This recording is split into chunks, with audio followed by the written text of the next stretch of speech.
Lovers of freedom, I greet you all. You are welcome today in this very educative program where we are all going to be very much enlightened. I remain myself, Akpan Asokwo. Ready to pair. The Bluetooth device is connected successfully. All right. You are all welcome, my good people of Biafra, good Africans who are following up all of us of freedom. You have done well for coming around.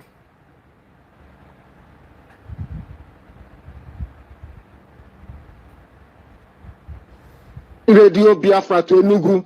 It did not stop me from broadcasting Radio Biafra.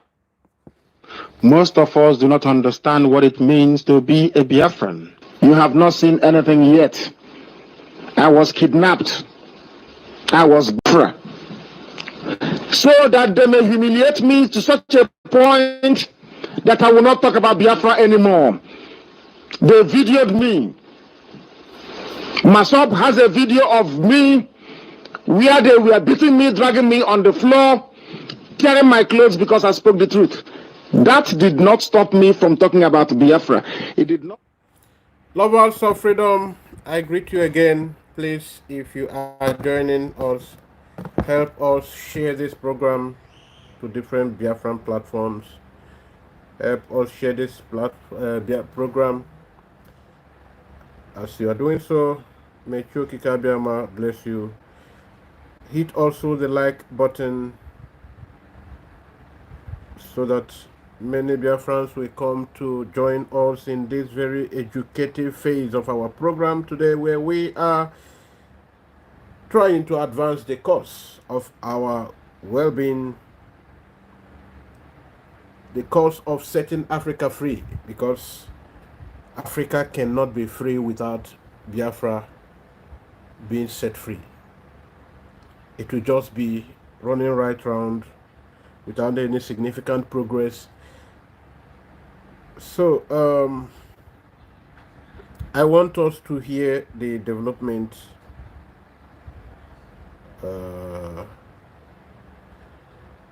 please do good to share before we start fully. Share, hit the like button, invite people over.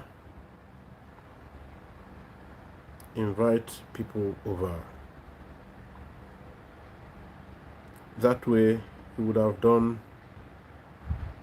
have contributed.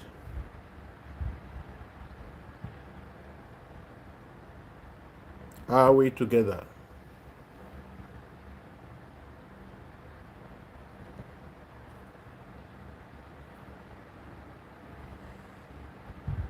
Let me also share to one or two Biafran platforms. Let me share too.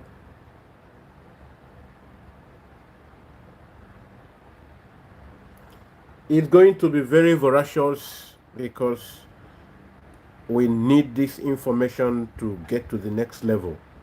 Onyendu has prepared us, but it seemed at a point we forgot everything. We allowed everything to evaporate into the thin air. So we are calling on you to still join us as we remind us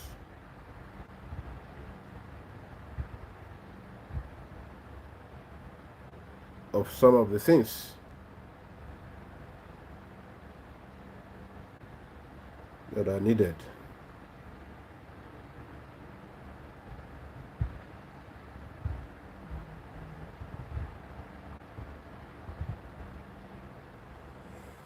Okay, are we good to go?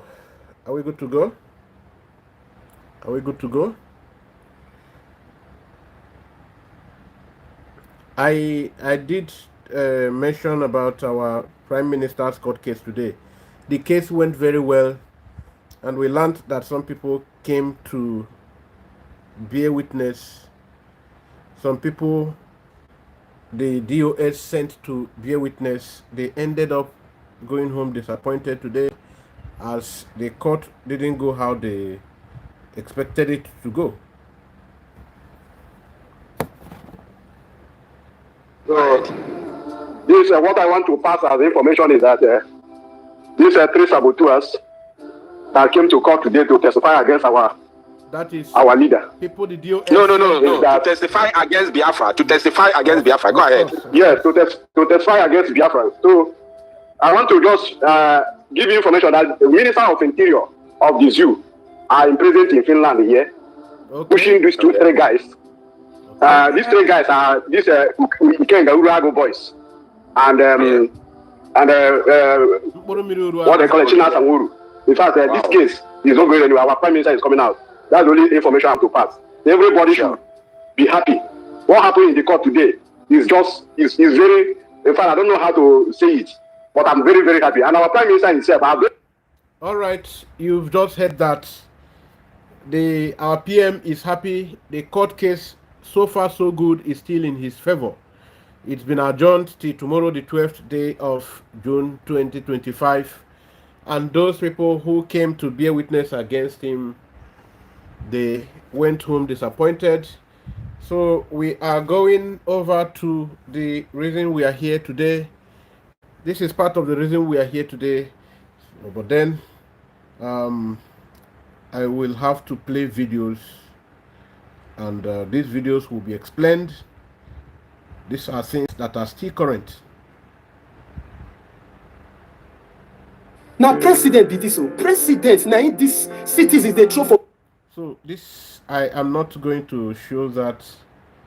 Let me show you more current things I prepared for today. Some of you have seen the European Mrs. Ursula von der Leyen, the president of European Commission, that came to teach Africans why Russia is not good. Some of you have seen this video, so let me play it for those who have not seen it. Those who have seen it, maybe you did not also read the much needed meaning to it. That is what we want to do now. So you want... This is, as we have shown towards Ukraine, this is a must. We need to focus on cooperation with legitimate governments and regional organizations. We need to develop a mutually beneficial partnership which focuses on common issues for Europe and Africa. And this is why, together with HRVP Borrell, we will work on a new strategic approach to take forward at the next EU-AU summit. They throw for inside this container. Are you seeing? They have come to lecture us. They have come to lecture us that Russia is not good. But that is, I still have to play the video more. But I just touched it. I want to be touching it small. She have come to teach us how Africa has been rounded up by China and Russia, and this is not good. And I also want to show you how she was countered by an European too. You can see it's no longer fun. It's no more business as usual.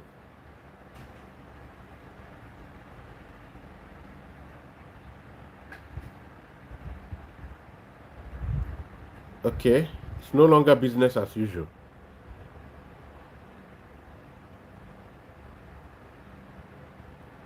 Meanwhile, what was the topic? Let me show you.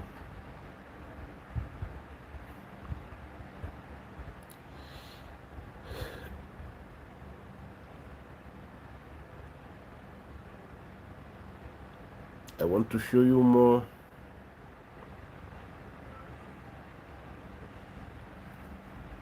Now, as we speak, do you know that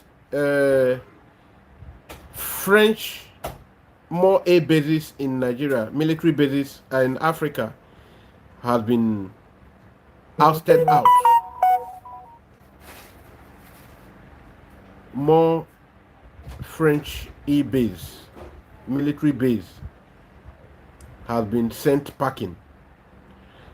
Before we go there, see the Ivory Coast or Sierra Leone First Lady doing a great job. We want to on what those forces have done to Sierra Leone and what kind of accountability we might be able to think about, just to imagine a way forward from where we've begun now.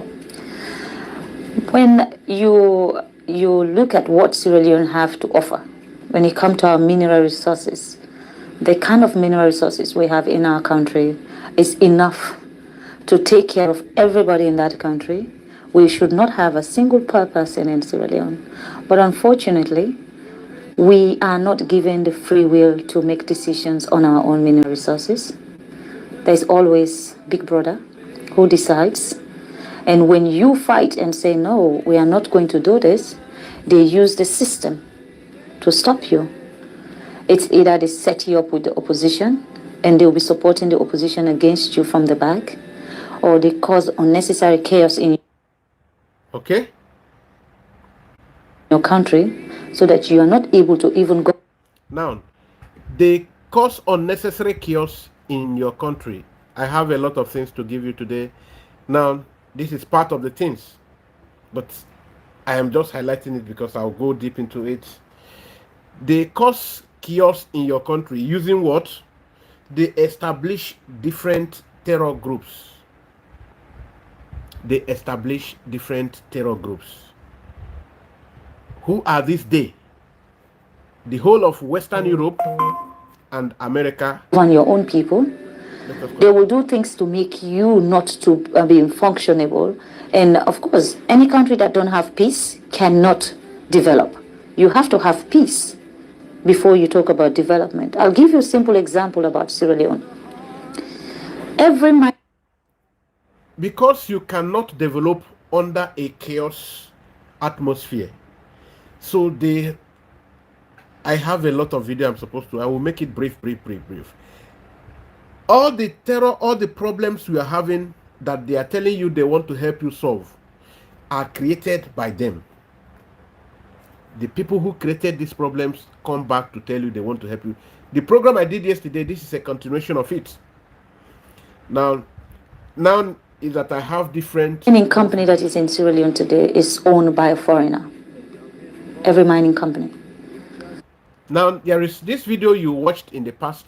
I want to remind you, I want to show you again, where they told you they don't want you to produce anything. They said they want to make sure this place is still totally vulnerable.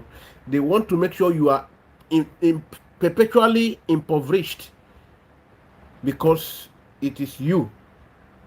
They made mention of Sahel that in that particular video. I think I will still get that video here and play it for you because they don't want you to ever see what. If it's not the Chinese, it's the American, it's the British.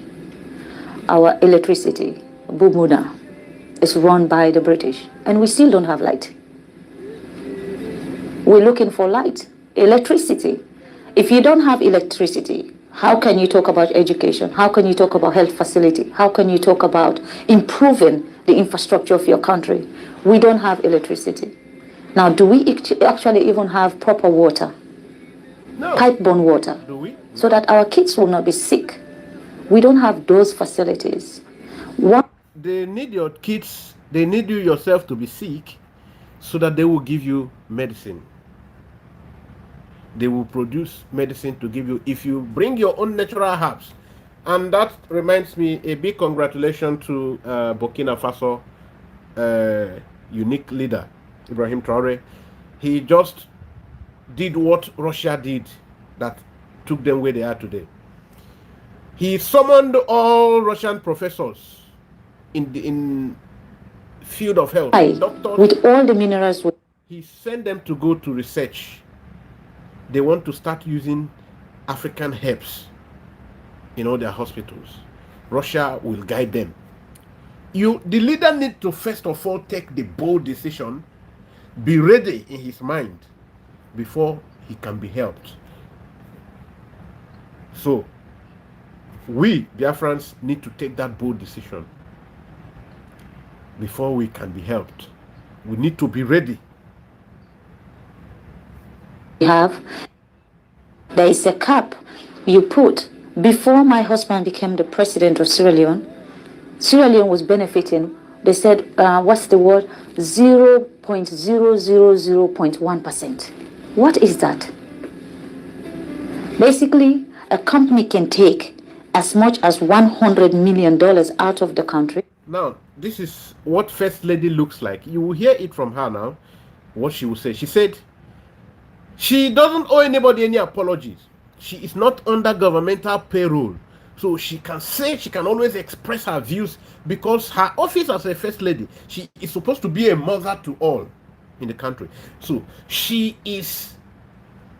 is expected of her from the people to be or to play that motherly role, not to shut up the time she is needed to speak up. That she should not be afraid of anything. In terms of minerals, and then they can... And you remember what your own kind of First Ladies look like. They are mediums of looting, medium of ripping off the innocent people, the poor people, medium of exploiting, stealing, pilfering instruments. That is what kind of First Lady we have, where we say we can no more be members of that kind of terrible society. Listen on. Just give the country $10,000. Of course, Mrs.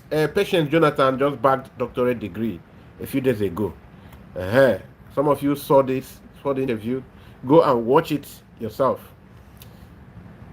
Even this Patience Jonathan, I'm even trying to to play down on. It's because I want to show you what the quality of a First Lady should be like. Everybody must not be the best in education. That patient also tried amongst equal in the Nigerian state. But let us continue.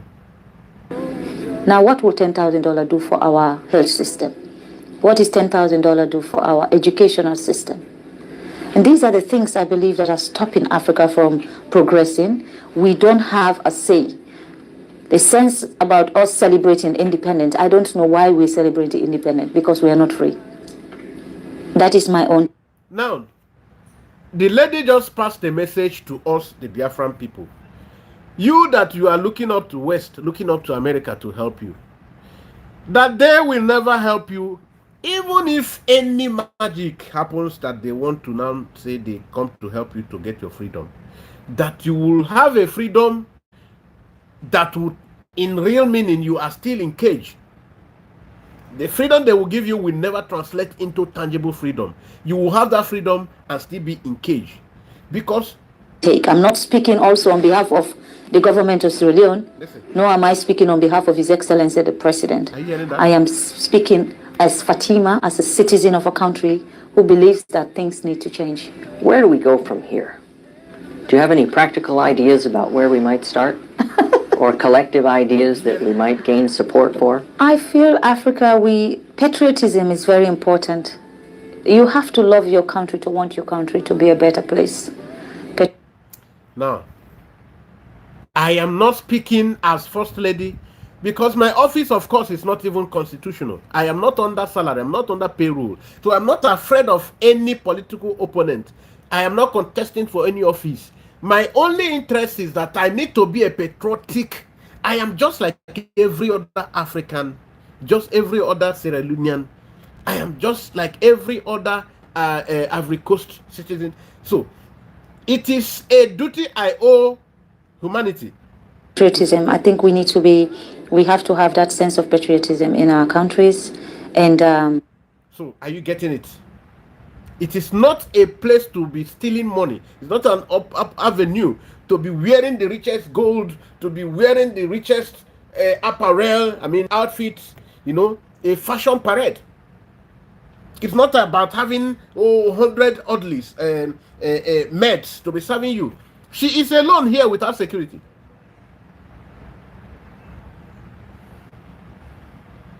When You people should sometimes think about it.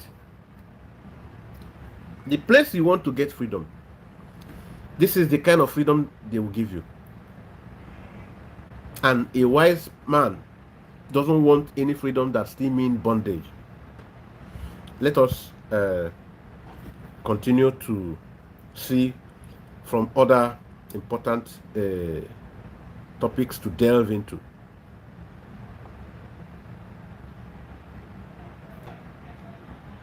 I want to check.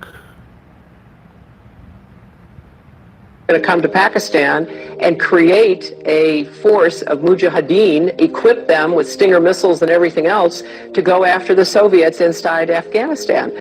So no, this, do you know the person confessing so? This is Hillary Clinton. Hillary Clinton is the one confessing. All of you know the Hillary Clinton that contested with Donald Trump 2016. She's the one giving this confession. It is America that formed all these things. And we were successful. The Soviets left Afghanistan, and then we said, great, goodbye, leaving these trained people who were fanatical in Afghanistan. On the issue of this America sponsoring Boko Haram in Nigeria, I want you guys to speak to Hillary Clinton. She has finally come out to speak on the matter. Not only did she speak, she is speaking to, she is opening up. That's why she had to wait till this time to open up. She's doing that because her opponent is in charge. To her, it is a fight against her opponent. But to us, it is God that is using her. Because if it is not coming from her, a lot of you will not believe it's a classified information. You will take it as a roadside junk or blabbing. But it's coming from Hillary Clinton. I have a lot of things to show you. So wait, I'm gonna go. Confessions. So that you know where you are running to. Where you are taking your complaints to. They are the ones that created the problem you are running to them to solve. They did not create it because they just want to create it. They created it because there is something big they are benefiting from the problem they created. Then you want them to, you run to them now to be the solver of the problem.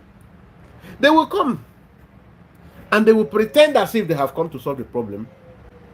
They now have a legal, legitimate right, legitimate access to now steal that thing they want in a bold manner.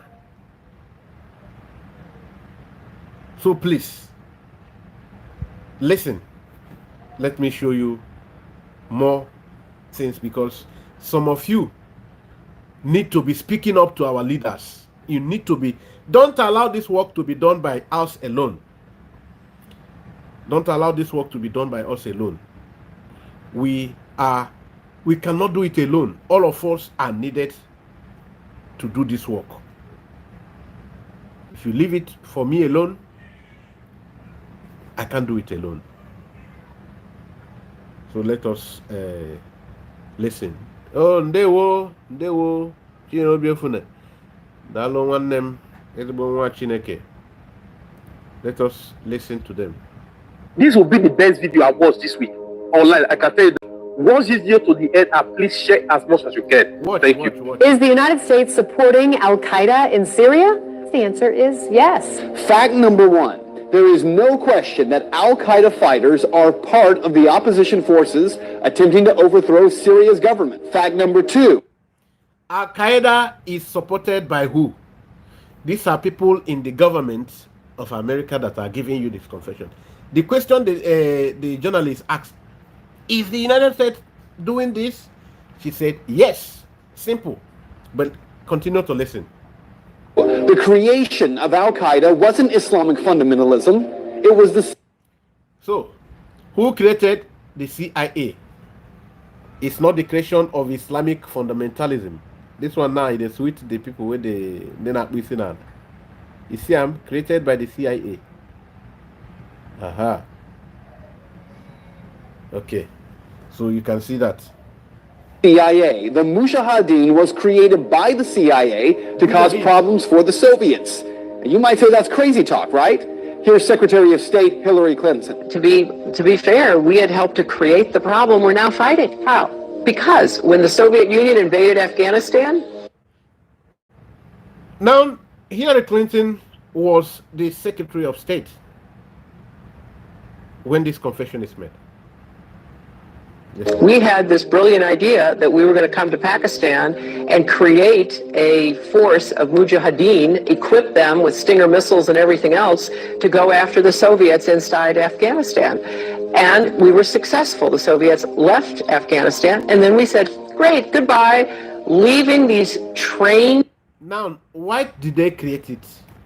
They created it to fight against the Soviet Union, where Russia is the daddy.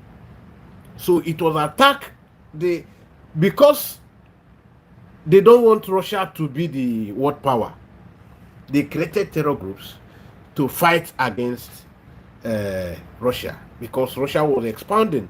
Like, they have started crying again that Russia is expanding.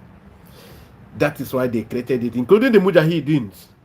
People who were fanatical in Afghanistan and Pakistan, leaving them well armed, creating a mess, frankly, that at the time we didn't really recognize. We were just so happy to see the Soviet Union fall, and we thought, okay, fine, we're okay now. Everything's going to be so much better. Now you look back, the people we're fighting today, we were supporting in the fight against the Soviets. So what's... Okay? This is what they did. And she said that one of the targets then in Afghanistan, they did it, they created this. It was this same American that went to send troops to Afghanistan as if they are helping Afghanistan to wage war against terror groups. Don't you understand it? They created the problem because they were targeting at Russia. Not a conspiracy theory. Now, when you hear about conspiracy theory, this is what it's defined as. You don't need any other lecturer to help you define conspiracy theory. This is it. They connive with the West, created these problems, and then just to ask Russia. Russia left, no problem. They said it was fine. They celebrated it as victory. Now, they funded these people. So, for those people who are in the brigade, who told us, and those who are supporting us, supporting this, that America said you are not in control of your territory, so they cannot do what they're supposed to do. Well, please, my brothers, my sisters, can you see these things are so fallacious? That they don't want to help you is that they cannot help you against their own interest. It's not because you are not in control of your territory. That they don't want to help you is because they don't want to help you to stop them from benefiting what they are benefiting from your land. After all, what you are crying that the Fulani are doing to you is their own handiwork. Are you getting it? It is their own handiwork. So how do they help you stop their own handiwork? Now you see how, let us listen. It's history, and it's history that's being repeated in Libya and now in Syria. But there is a bigger problem here, one that every American should be questioning. Now, you know what is happening in Syria currently?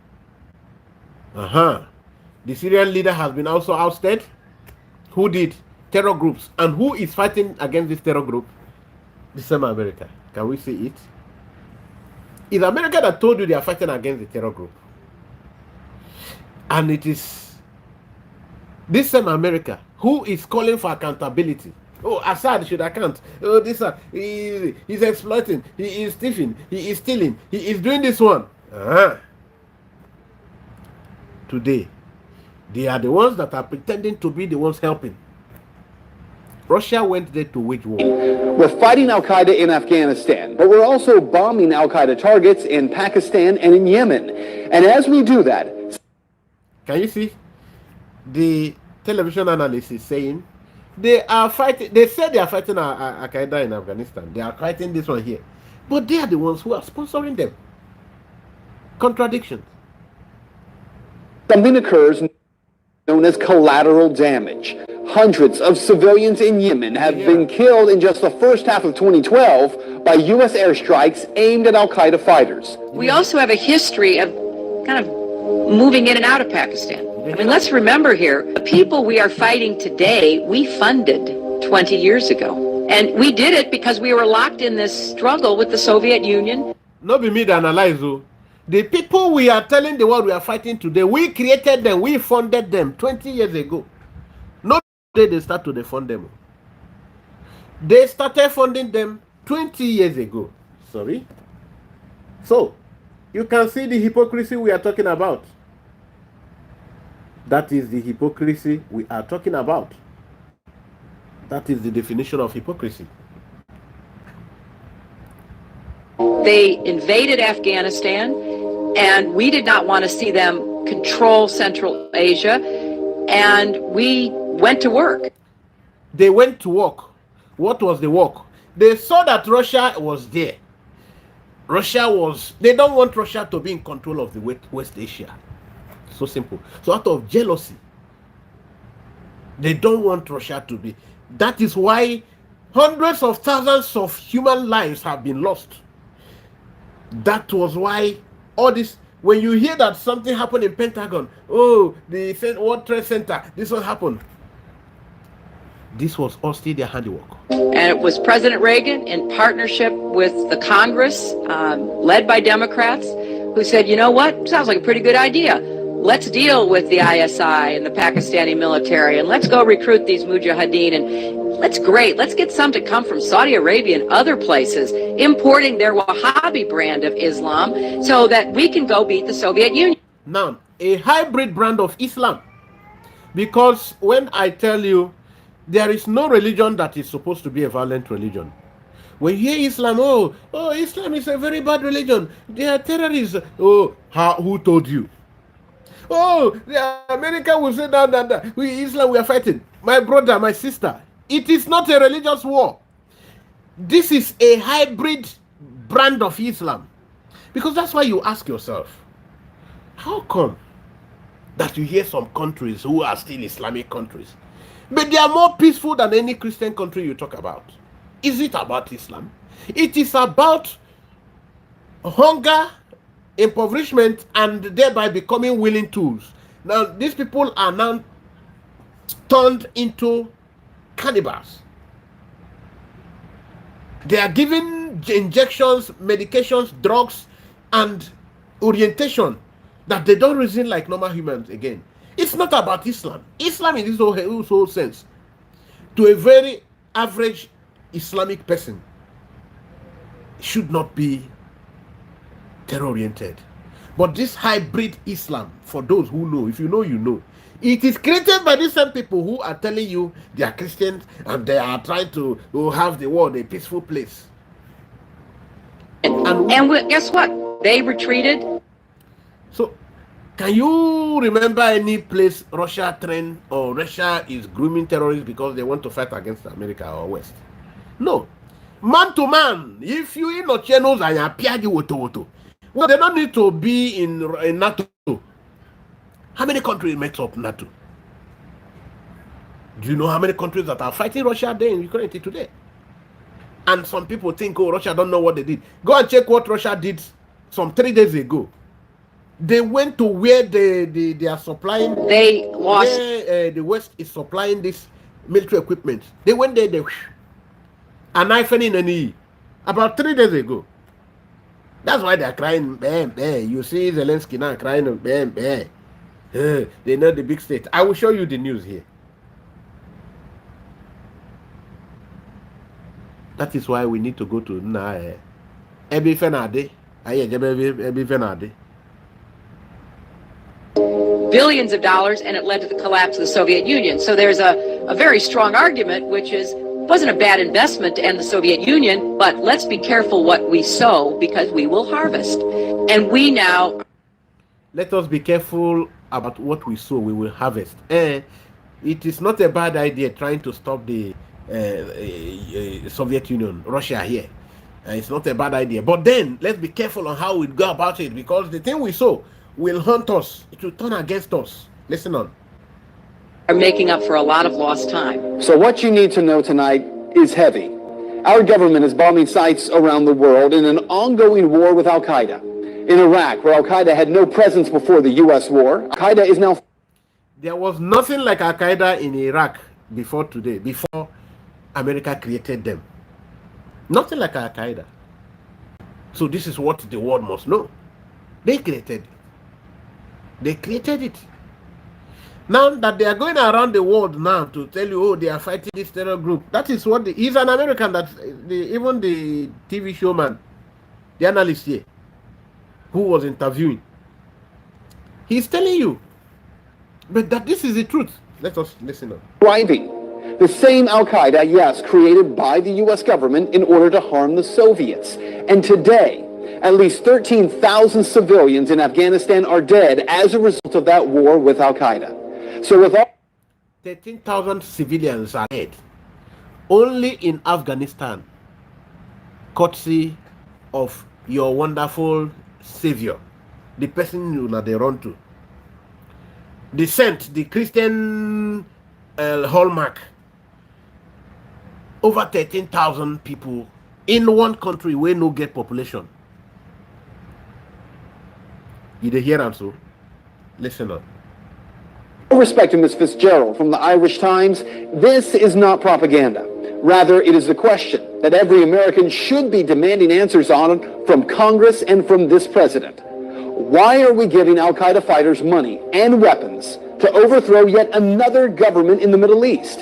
Today, our government claims they're freeing the people of Syria. Tomorrow, if history tells us anything, we will be killing and wounding civilians in airstrikes and then referring to them as collateral damage in a war with an enemy who we brought to power. Are you now seeing it? The government, he said that the American people, that this is not propaganda, that they, the American people, want to ask their parliament, please, what were you thinking? What the hell came into your nut that all you thought of to do to just start to stall the progress or expansionism of USSR or Russia? That tomorrow you don't remember that this thing you do will haunt even you. That now living out the 13,000 in Afghanistan, now in Syria, how many people have died there? How do you go home and sleep and you tell people Christianity? Can't you see? Can't you see? Now, everybody who thinks that this is where you have hope, please come back and have a rethink. These people you are running to as saints who will bring salvation and this are peri delicto. They are partners in this same crime you are running away from. Because let us keep showing you things. Let us show you more things. I need to show you.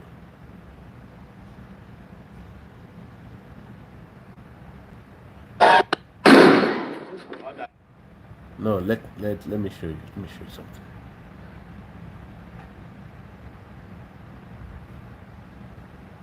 Now, let me break it down. After General Lanley's sharp comments about President Ibrahim Traore of Burkina Faso, we all witnessed history as black people all over the world stood up and said, enough is enough. They raised... General Lanley, he has been removed. Another general has come to replace him. I think Ferdinand also has come in to continue the mission, because it appears this one has shown himself, and they succeeded in entering to Burkina Faso to make peace. I mean, this week, America sent a new general. Let's listen on. It's a very important question, asking why AFRICOM is always dictating instead of partnering with Africa. Following the global protest, the US sent a special envoy to Burkina Faso. I'm sure most of you are not aware of this. This special envoy landed in Burkina Faso on the 27th of May, 2025, just a few days ago, to help rebuild the relationship between Burkina Faso and the USA. I don't know how that is going to work. Shortly after that visit, boom, General Lanley was pushed aside, and this new guy on the screen, known for his airstrikes, announced as the new AFRICOM. Now, these are my questions. Does Africa really need a US African command? This is my number one question. Number two, is AFRICOM here in this continent for security or for control? Because if you listen to the comments General Lanley made about President Ibrahim Traoré of Burkina Faso, it's going to tell you otherwise. And here is one other important thing I want us to note. Our voices are being heard. If we stand together, as we did on the third... Now, when you hear about AFRICOM, that is American African Command. African Command, AFRICOM. So that is that phrase, that word, AFRICOM, that's what it means. Now, why are you having... There are still debates I want to show you. Why are they having this African Command? Yes, heated argument by Americans and Western Europeans. You will see. You need to be very well informed, because you cannot go into freedom without having necessary information that will help you have a better country, so that you don't end up having the replica of where you are running away from. We have a lot of things to share. We really do have a lot of things to share.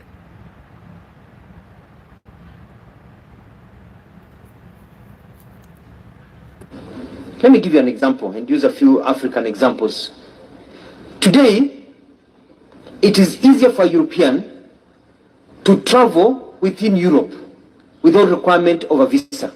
They can trade, make money, visit each other, spend money, and the European Union area, I mean, they make a lot of money, they're becoming rich and rich every day. In Africa, our former colonies and what they taught us still prevails. Then they mingle among each other. Today in Africa, the reality is that for an African to visit a European nation, an ordinary African, to visit a European nation, is like, let me give you an example my teacher used to use. It's like trying to milk an elephant because of the visa process. However, for a European to visit an African nation, most of our nations, it is like a walk on the beach. It's like going to have a cup of tea. But then that is not the problem. The tragedy is that now for an African to visit a fellow African within the African Union, the visa restrictions in many of our nations, among us, between our brothers and sisters, is like trying to brush the teeth of a crocodile. You know how difficult it is trying to brush the teeth of a crocodile? It's like going into a suicide mission. So for you to travel from another African country to another African country, it is like a suicide mission. It's like trying to brush the teeth of a crocodile. That's unlike them, who are bringing their military to guide us, to mark us, not allow us to, move freely. Their own military, they want to make sure they establish an overwhelming control over us. That's why they're bringing all these military bases. Now, but them, over there in their own climes, they travel so freely, free movement, and they educated us. They told us that we must put barriers in our own borders against our own fellow African countries, and we are buying it. And you want them to give you your civilization. You want them to. Africans should begin to know that if you take civilization, if you allow the Western America to influence you, you will remain perpetually in bondage. Run to the place that you can have freedom. They don't come to force you on what to do. They show you road and allow you. If you tell them to continue to counsel you, they will. But they will never come to infringe into internal affairs. They will never want to tell you how to do something. They will never tell you what to do. They don't want to dictate for you. That is Russia. Let us continue, because there are a lot of heated arguments. I think that's the Senegal president, the young star. Now let's watch more. This is not He feels he's been shot during the exam. Now, where we are going, we are coming closer now. You can see about, when I tell you about the hypocrisy of the people who create problem and turn around to pretend to be the angel, telling you to come close to us, we will give you life. O ye that labor and are heavy laden, come ye close to us, and you will have life, you will have security. They are the problems. Now, can you imagine that the same person who has been known for his notoriety, that they, America, declared wanted, the Afghan terrorists, today is dining and whining with the man that we paint, with the pictures we paint, giving the impression that he's a saint. Look at Donald Trump with the person that he told us was a terrorist. But because their interest matters more than the global interest and peace they claim to be championing, and the terrorist is now the friend of America. My fellow Biafrans and lovers, all Africans who follow me, please watch and see for yourself. Watch and see for yourself how Muhammad al-Jawlani is now a saint because American interest is more important. Watch. For those of you who doesn't know what it means, what American interest means, come and see what American interest means. It's not about you. It's not about the religion you are fronting. It's not about any religion, anything Christian. They don't give a damn. They are the ones that dine and wine with the terrorists. They are the ones that even create them. They're the ones that create them. Listen. It's a grown-up country. There's no playbook for this. Mohammed al-Jawlani was once a top commander of Al-Qaeda. He's now running a country, and guess who just decided to legitimize him? Donald Trump. He's calling him a good and attractive guy. The question is why? According to Trump, it's all about one man, Saudi Crown Prince Mohammed bin Salman. I will be ordering the cessation of sanctions against Syria in order to give them a chance at greatness. Are you hearing it? It is about their interests. It's about their interests. The Saudi Arabian ally of America through Donald Trump has an interest. America also have an interest. So, the terrorist is no longer a terrorist. Isn't that amazing? Isn't that amazing? The terrorist is no longer a terrorist. He's a good guy. Donald Trump said he's a very attractive young man. Come on. This was the one he said he landed his jet there. He commanded him. He told him, if I hear ping from you again, I will come with my jet again. I will level here. That's what Donald Trump told you when he was doing his campaign. So you are a very big joke when you are hoping on America for anything good. There is only one place you need to run to. Yes. Then let's listen.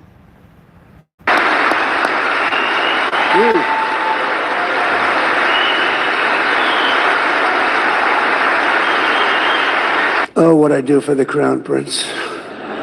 All what I do for the Crown Prince. The sanctions were brutal and crippling and served as an important function, nevertheless, at the time. But now it's their time to shine. It's their time to shine.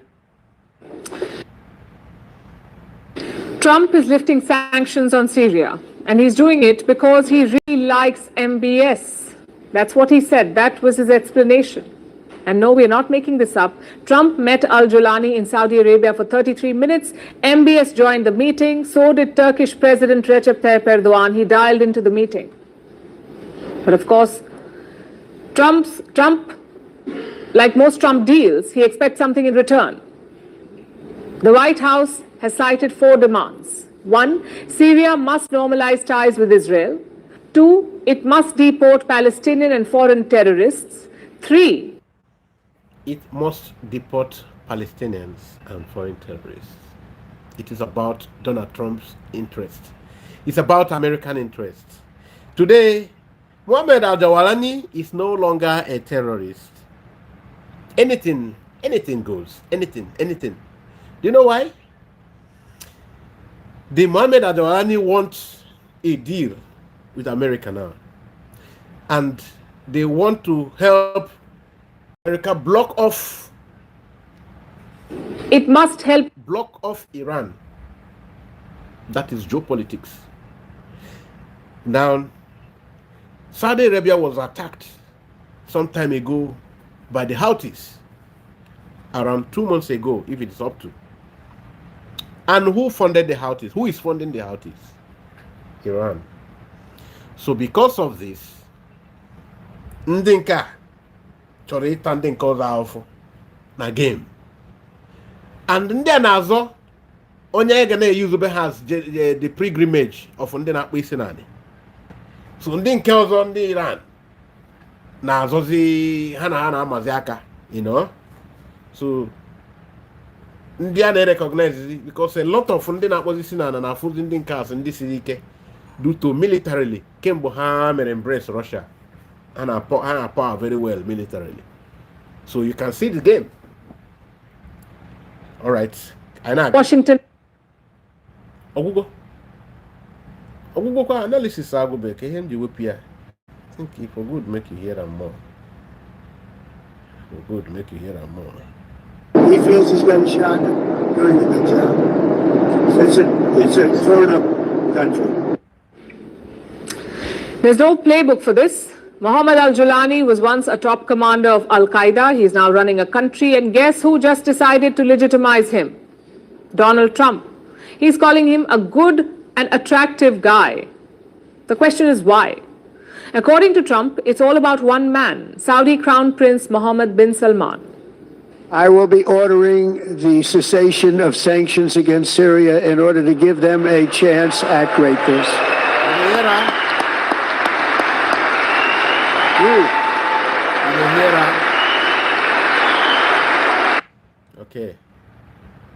Okay. All right. I gbapụkwa ya ọsọ chọwa ebe ọzọ. Because I need the radio very well updated. News dị mkpa. News dị mkpa. Very, very important mkpa.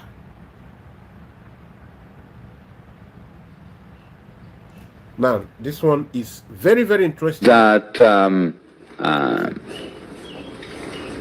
went to... Now, this is about how Western Europe and America, they feel like they own Africa. They feel like now will be them property. Hear it yourself. Washington, D.C. and demanded that they buy a third of your national debt. If they hadn't bought it, you would be in serious trouble. Mm-hmm. Okay. Number 3. I did allude to this in my talk.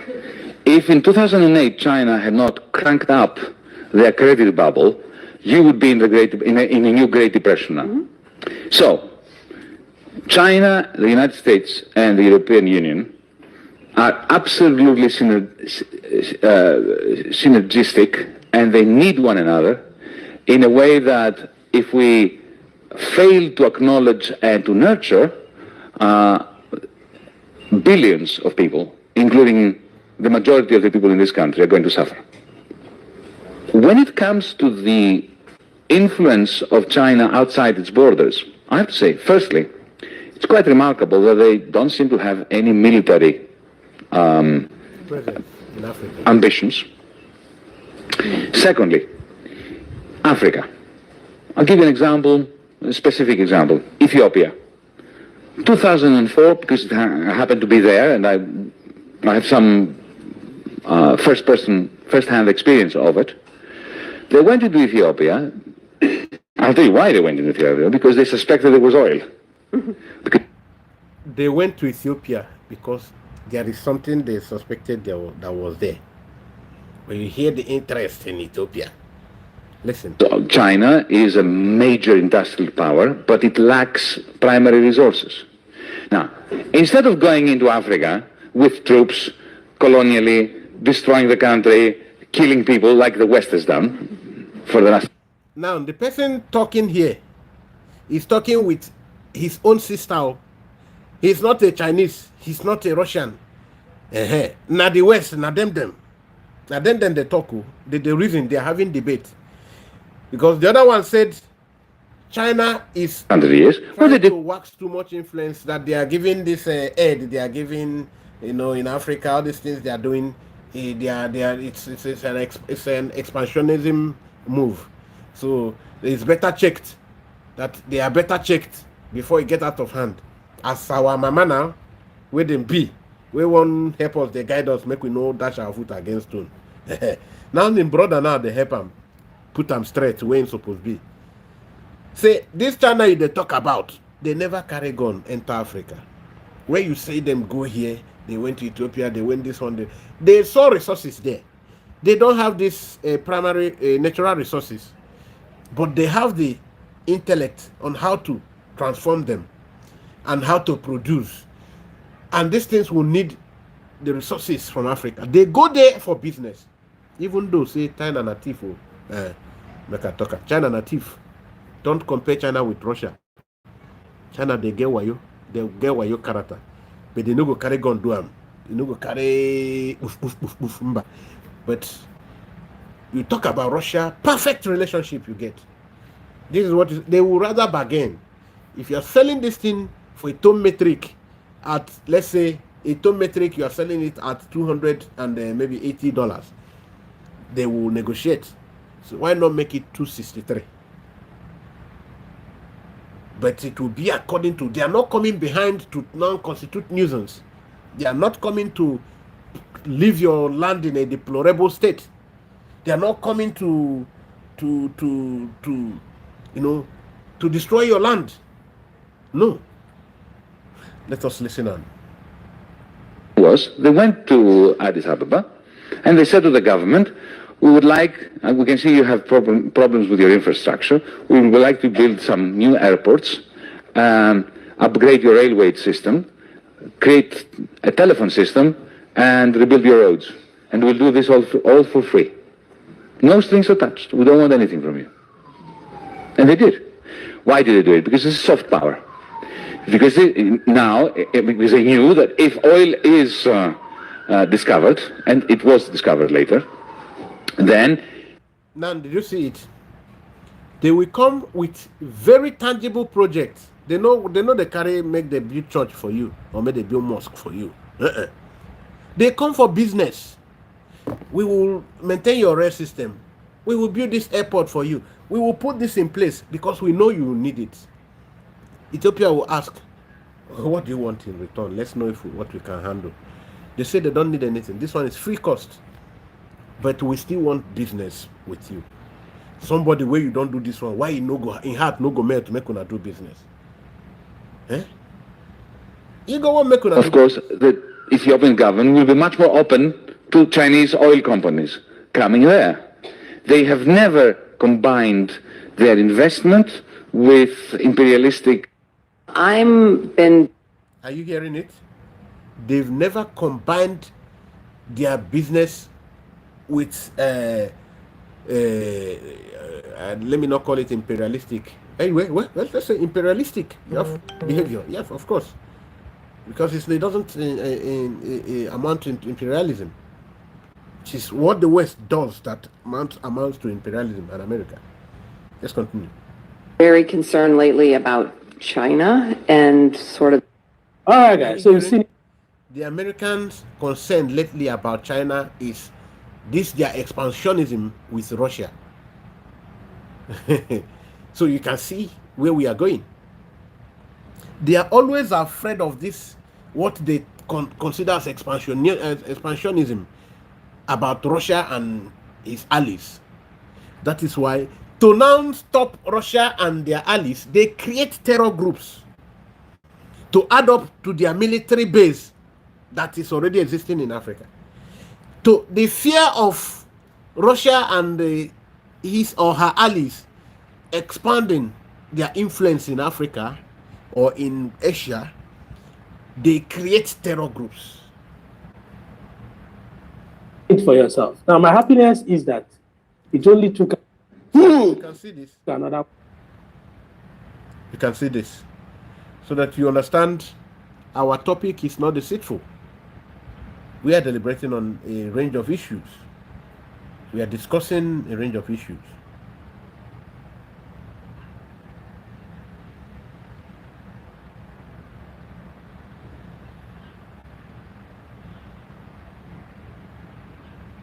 Now, listen to what I said earlier. Listen, We have some major breaking news coming from Nigeria, and this news has to reach all the Africans. And let me tell you, some of you have seen this, but you need to see it clearer now. Let me show you. You have to see it and reason over it, ponder over it now.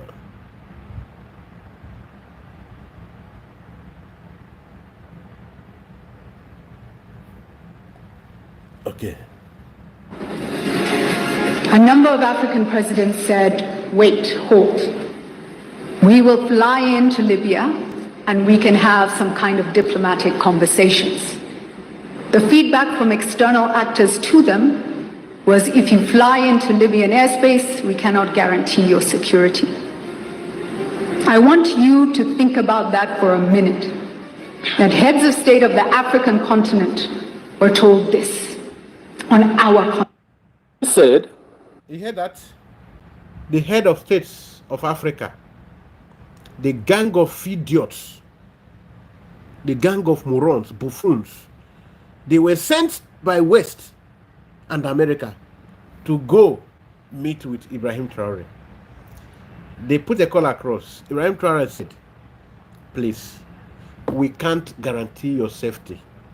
Better stay, don't come. We don't need your coming. If you won't come, you know where you go, come, enter. No come.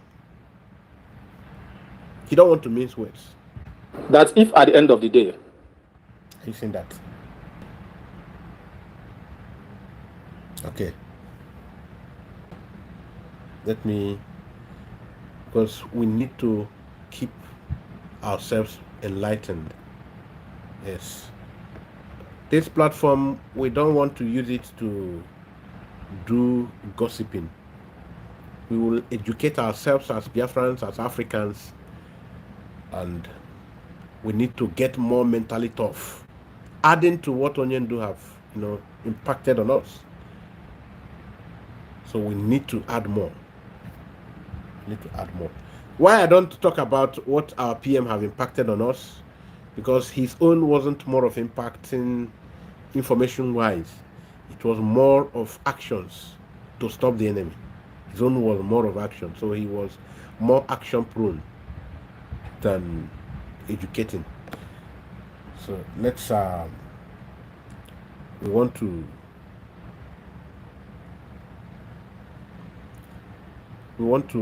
continue this video, but okay. We need to fight for our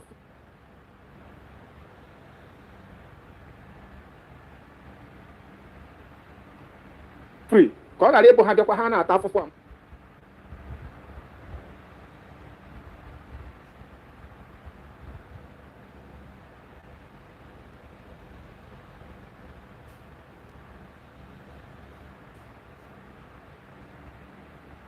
Anyways, I come in peace, right? Make sure you share this video, make every other person see it, and try to comment wisely as you are dropping your comment below.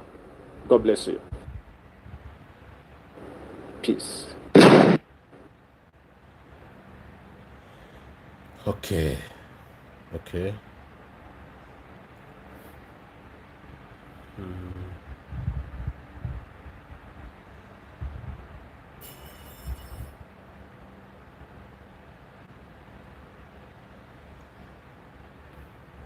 The only thing that is giving me joy is that at the end of the day, the truth is unveiling. Okay. Everybody. Okay. This is what I want to show you. This video here now. So let this guy get through with his analysis, and then we play. Watch. Sub-Saharan Africa has been fundamental to the global prosperity of the advanced countries. Okay? And Africa had a role to play. It has a role as a raw material producer. We will not allow sub-Saharan Africa to escape that. Okay, we do everything to keep sub-Saharan Africa where it is, also impoverished. It's absolutely vital for the prosperity of everyone else. So let's get clear about that. Okay, and this means... I hope you are getting it. It is very important to keep sub-Saharan Africa the way it is. They must remain permanently impoverished for the well-being of everyone else. Then who is everyone else? West America. And he also included some Arabic states. That Africa must remain permanently impoverished so that these other people can have a better life. Because we be animals. So they are better, they have better life. We don't. We must remain impoverished. Can you hear when we tell you about conspiracy theory that you can come to our platforms so that you understand the actual definition of that concept of this conspiracy theory? It is here. You get it well defined. Africa must be perpetually impoverished so that everyone else will be better, have a better life. Let's listen. All the economic structures, all the global institutions, and the economics we teach everyone is all designed to keep Africa exactly where it is.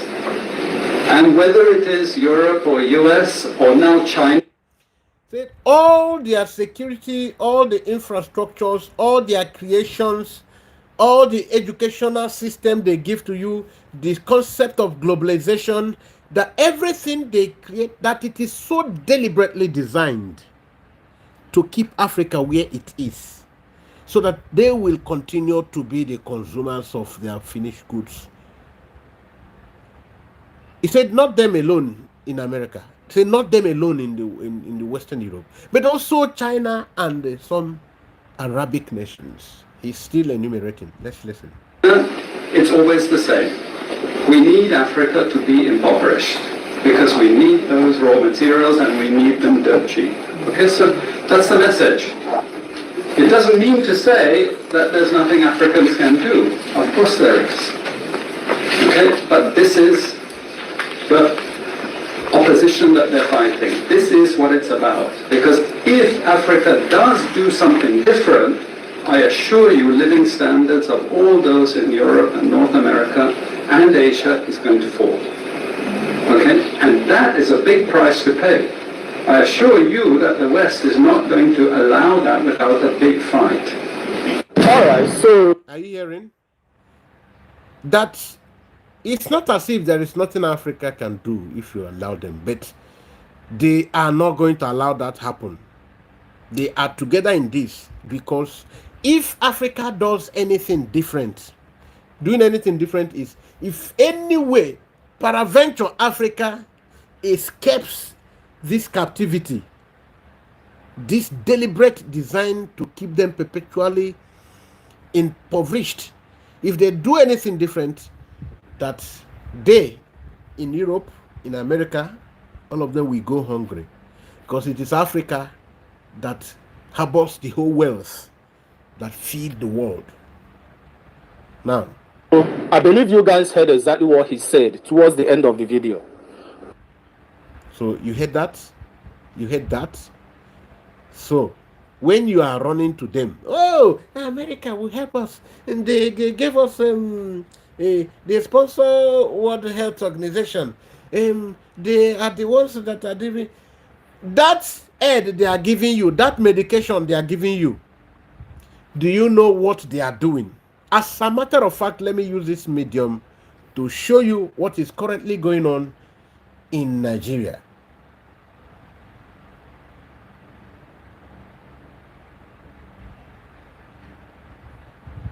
Let me share with you what is going on as we speak. So when you know we are running to America, America will help us. America. and many, many, many. Let me play this to your hearing. Or the female child. They said they want to reduce the population. Parents, especially mothers, go the boy when white person their house. No, please. I tried to call the principal to tell this information so that he can tell it to all the parents in the device seat. Please, no parent should allow his child to take this injection that they are walking around to give. This injection that they are walking around to give all the female, not the male, all the female daughters, all the female child. They said they want to reduce the population in Nigeria. And that injection, they are giving it and said that to prevent cancer. It's not cancer. Now, the video I played before this particular one I'm playing now, where the man is telling you Africa need to be poverty, glued in perpetuity. Now, that man, if you watch that video before now, the complete version of that video, you will hear where that man said that the population of Africa need to be reduced. It is that same man that will play the video. So that is that agenda they are pursuing. That's why when I released the news of yesterday news where HIV drugs have been found, cure have been found by a particular research group, people began to raise alarm that Bill Gates should not be allowed to come in. That if Bill Gates is allowed to invest in that people will run away from it, because he will always come with his own Illuminati agenda, his own satanic agenda. Now, seed crops have been injected in some African countries, especially in northern Nigeria. For what purpose? People are injecting. In fact, people are now raising alarms. All these free HIV tests that people are doing, disease from it. And this is the more reason why the emerging nations should begin to run away. Get your health equipment from Russia. Get from Russia, get from China. Get from Russia, get from China. And you begin to also develop your research, develop your medical field, produce these things. God bless you with herbs, bless you with other resources that these people, the America, the West, are coming to take from your place to produce. Produce yourself. And of course, Kendana Kolo, Azwanoka. Let us play. Or the female child. They said they want to reduce the population in Nigeria. And that injection, they are giving it and said that to prevent cancer. It's not cancer. They are giving that injection so that a child, any female child, cannot able to put to birth in future. They said they want to reduce the population in Nigeria. Oh, please, I'm so busy. I'm driving. I cannot able to type. That is why I'm dropping this voice message. Oh, please, no parent should allow any of his female child to take this injection. Both in the church, anywhere, in the school, in the compound, please don't allow your child to take this injection. Now, you remember that is the same thing they targeted in injecting the seedlings. When you hear how terror groups in the northern Nigeria, terrorize farmers, then these farmers now run to it. Their crops, their farmlands are destroyed, deliberately targeted by these terror groups, the ISWAP and the rest of them. Why they are targeting this terror group? You saw a particular medical doctor in Nigeria who did a lengthy video trying to clarify on why those seedlings that now Bill Gates Foundation are bringing, now telling farmers, those that remain, if the farmers that were targeted are those who refuse to surrender their seedlings and take a new one, the hybrid version that's been injected, with some substance that will make it difficult for female children to reproduce in the future, that will affect their fertility, because Africa is only good to produce raw materials Africa don't need to have too much population. They don't need to have population because their land should just be producing resources for them in the West and America to enjoy life, while our own doesn't matter. All right, you have heard this. You have heard this. This is part of the update that we are giving because in this ground here, let's give you another update. This is the biggest news in Africa. Ibrahim Traore has integrated herbal medication in the health system of Burkina Faso. Now, professors are training, teaching, and treating using African herbal medication. Guys, this is a big one. This is a big one. We are stepping away from neo-colonialism, big pharma. I, as a fighter for food sovereignty and food security in Kenya and in Africa, this is the biggest news ever. The first country in Africa to integrate herbal medication, herbal treatment, and herbal education using plants, using herbs. Now, do you know why he did this? Ibrahim Traore was approached by American government, the new general that changed Liang. Now, Ibrahim Traore knows where the next target will be. The supply of medical equipment that they do have from America and some European states will soon be halted. He don't want to wait for it to be halted. He halted it himself so that there will be no reason for them to think about these people again, life for life. Now, he wants to produce these things because God has blessed African soil to produce the best of herbs. And he wants to utilize it. Russia now advised him, yeah, it's a good one. Go into it. Because when Russia was sanctioned, because before now, Russia, due to high concentration of oil minerals, time their land wasn't fertile enough for agricultural purposes. So, America was using that to threaten them. Now they use UN to sanction Russia. No country was allowed to supply grains, food crops to Russia. They thought that would be the end of Russia. Russia, for I think about 3 years or so, pushed all their agricultural professors into research. We need to develop agro-allied. They went into agro-allied full-time. And today, they have the world's biggest food reservoir. They are not the ones to be, threatened with anything. That is what Russia is. And for those of you who are yet to know about this, please, our time is fast spent, but let us just find a way to round it up soon that you might rest on and we continue tomorrow. But before then, let us once again give no, I'm not going to give that 1 minute silence for now because my environment is becoming noisy. I rather want to show you something that will shock those who are not aware of the kind of country is it even necessary today? Maybe tomorrow, but let me show you this particular sensitive one about the Nigerian army officer who has been declared wanted for trying to expose some things against the military and their complicity. Now listen on to this as we go. In the Nigerian army. All right, you come up for Plateau State, you enter Maiduguri now.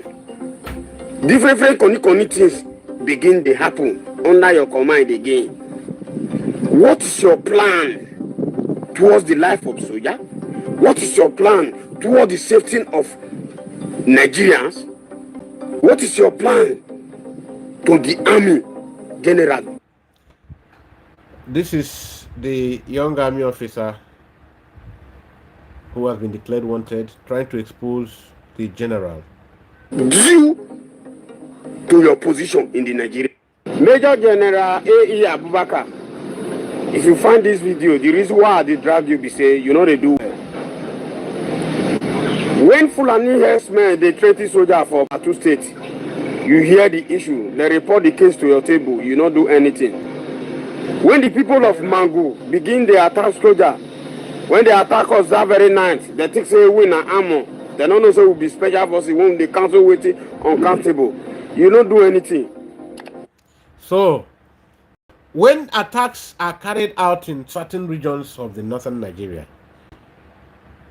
within this man's command, he do have first-hand information, he do have intelligent reports, he is officially told about these things when they are happening. What did he do? Sometimes he will stop them from carrying actions, thereby giving the terror groups upper hand to launch attack and defeat. And you say, oh, they were able to break into this barrack, they were able to finish this village. Why? Because the generals who are complicit give certain order that these people should not be confronted in a matching or deserving capacity. And these things kept happening. But this guy, for exposing these truths, has been declared wanted. That is the kind of country we are talking about. That is the kind of country we are talking about. More things to reveal, more news to show you as we are about summarizing for today.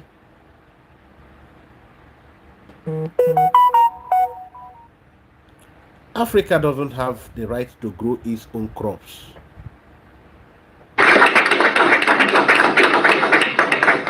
So we do have some time now for questions from the audience. I wonder if we should just take a few, and then we can respond to them all together. So, okay. Thank you. I have a question. What's keep the U.S. from being one of the leading powers of the world, but then African nations can't make it because of that debt that is strangling them? Should I talk? Okay. The first question is a very important question. What makes African and third world debt different from the American debt? Why is, when you go to IMF to get loan, when you go to World Bank, what makes African own debt different from American debt? America gets a loan, they don't pay through their loans. They don't, get, higher interest rates. So why is it that when Africa gets this loan, it's a different game also? So this young lady that... Number one, America is never going to pay its debts. It doesn't have to. Its debts are in its own currency. We can simply print it. African debt is not in its currency. The African debt is in U.S. dollars. Africa has to earn the U.S. dollars, and the only way it can earn the U.S. dollars is not to be assassinated for growing its own food and becoming independent and doing something that the United States does not like. The principle underlying the foundation of the World Bank, the International Bank for IBRD, research, the World Bank, is that no country should grow its own food. Africa and the third world should only grow export crops. To export, in order to have an oversupply of cocoa and other tropical raw materials, to keep down the price, they must buy their grain from the United States or Europe, so that if they do something that we don't like, we can do what America tried to do to China in the 60s. We can sanction them. We can say, we're going to starve you. We're going to not... Now, there is something that is pointed out here. If you are following me, please do follow me so judiciously with your mind. Follow me, Buru Chegenaka. I pointed out something yesterday. China till 1960s, till 1970s, 1980s, up until the earlier 1990s, China was still significantly impoverished. They were still the third world, like us. Now here, this American man is answering this girl, this young lady, why export any debt, African owned debt, is different from that debt secured by debt from by America, because you are not equals. That you pay your own debt in American owned currency. America pay their own debt with their own currency. You don't pay your debt with your own currency. You pay with American own currency. And your currency's weight is determined by certain indices, which includes your ability to produce. Now, what you produce as crop only end as cash crop to them. They now will use it to things that they return back to you to buy. That if you doubt him, you should refer back to what happened to China in the 1960s when they attempted otherwise. Maybe I should rewind it back so that you hear every bit. To you.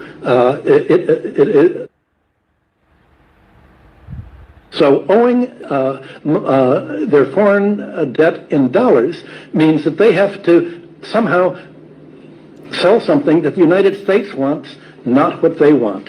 I think they now control you. You must necessarily produce what United States wants and not produce. Don't go to area they don't want you to go. Not what you want, what they want. They decide for you. They decide what you produce. They decide what they buy from you. You understand it? Me and you get soup. We and you get market. You decide what you produce. You decide how you use it. You also decide what I produce and what I use, how I live my life. You get it?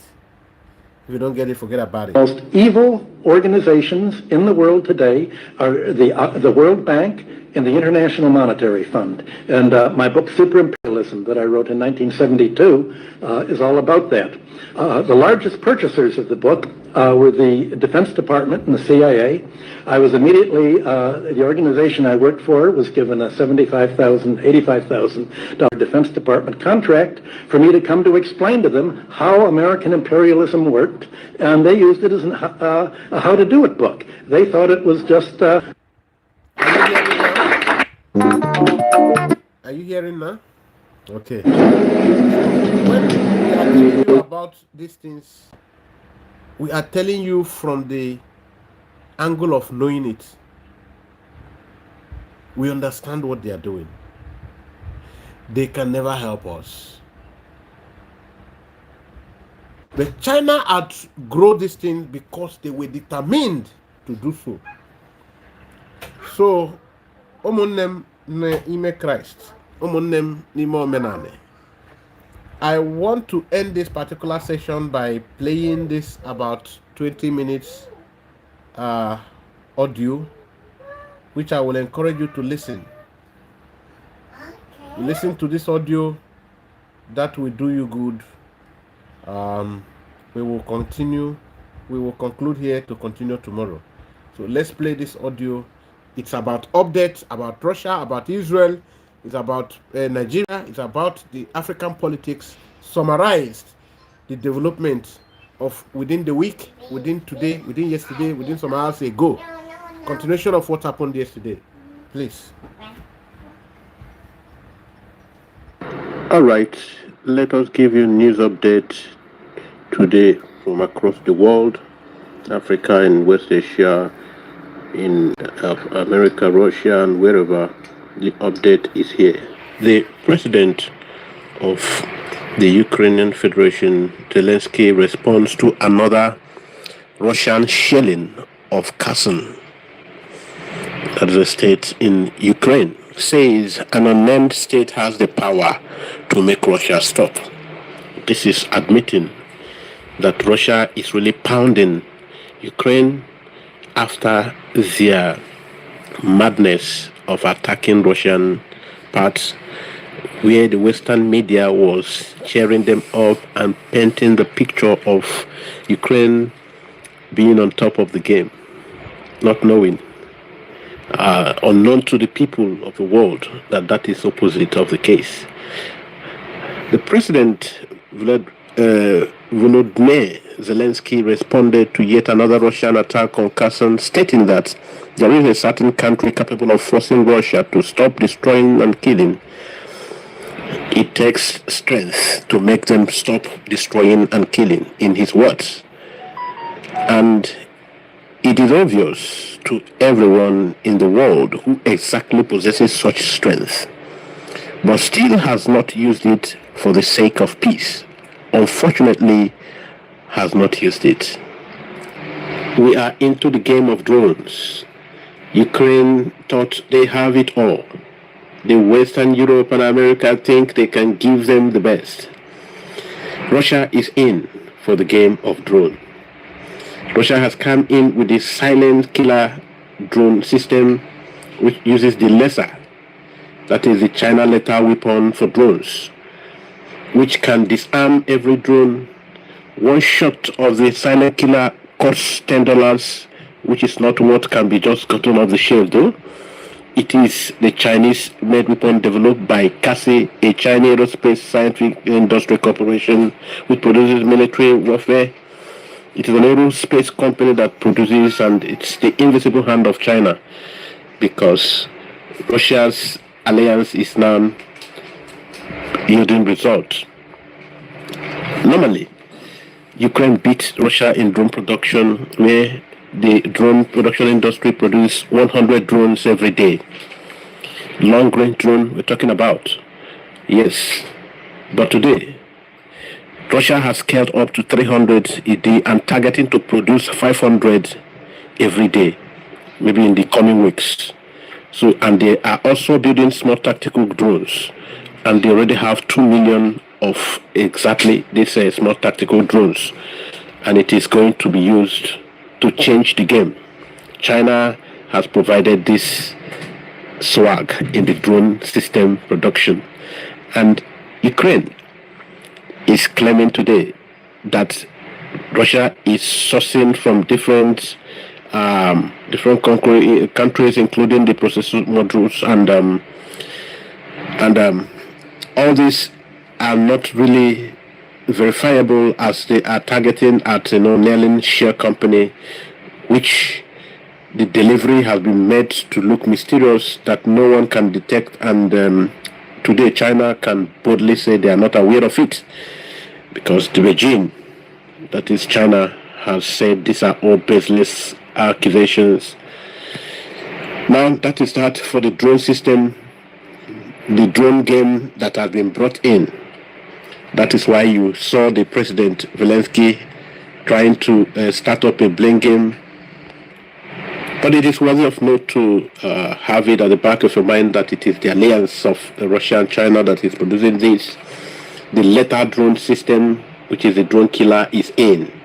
As China is doing this, Russia is giving them battlefield intelligence, which is most touted for, is most hunted for by Russia, by China.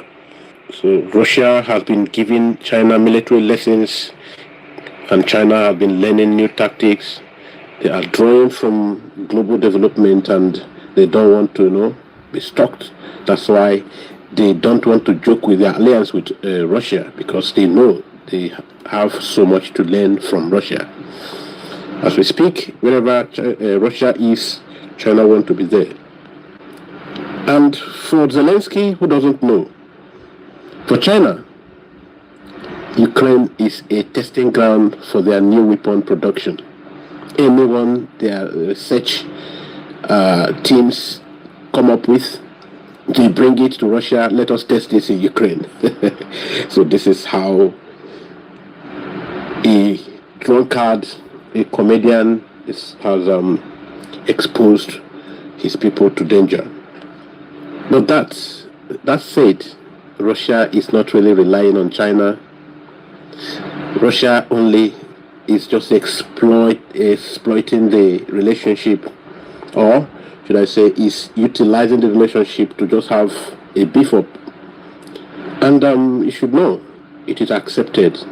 It is accepted This lethal drone killer, which disarms, removes the radio, dislodges the precision of drone. Russia is just, trying to improve on that. As they use it, they are researching to know the weaknesses, the strength, and they want to use it to develop a stronger one. So they are not relying on that. As we speak, they are producing up to 300 drones, while Ukraine, that is, seen to be producing more before now, 100 every day. Russia is producing 300, already targeting to, in coming weeks, to produce 500 every day.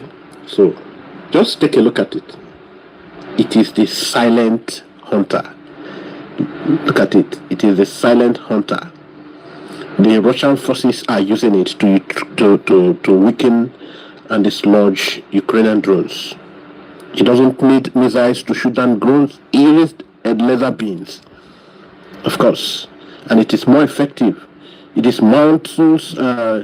It can be operated in any way. It can detect drone from 5,000 kilometers away, 5 kilometers away from. So once it detects, it fires their laser beam, and this can burn, blinding, takes the sensors, the cameras, dislodges the guidance systems. So within 1.5 kilometers, it can, in fact, with precision, the laser switches and destroys it. So that is the capacity of the drone. It burns the frame, and makes it totally useless. That is the silent killer we are talking about. So it is because of this continual development, military might, in the area of military might and general science and technology of Russia and its allies, that even the sleeping African nations are now waking up. More and more African leaders are joining the Ibrahim Traore's view and the alliance with Russia. They are envying, admiring it. You can see even Paul Kagame in the last 3 weeks seems to be, moving towards Russia. So now everybody's waking up. For some of you who follow up developments on the social media, you saw how the wife of the president of France slapped him. This is after some members of the cabinet, some powers that be in France started moving for his impeachment.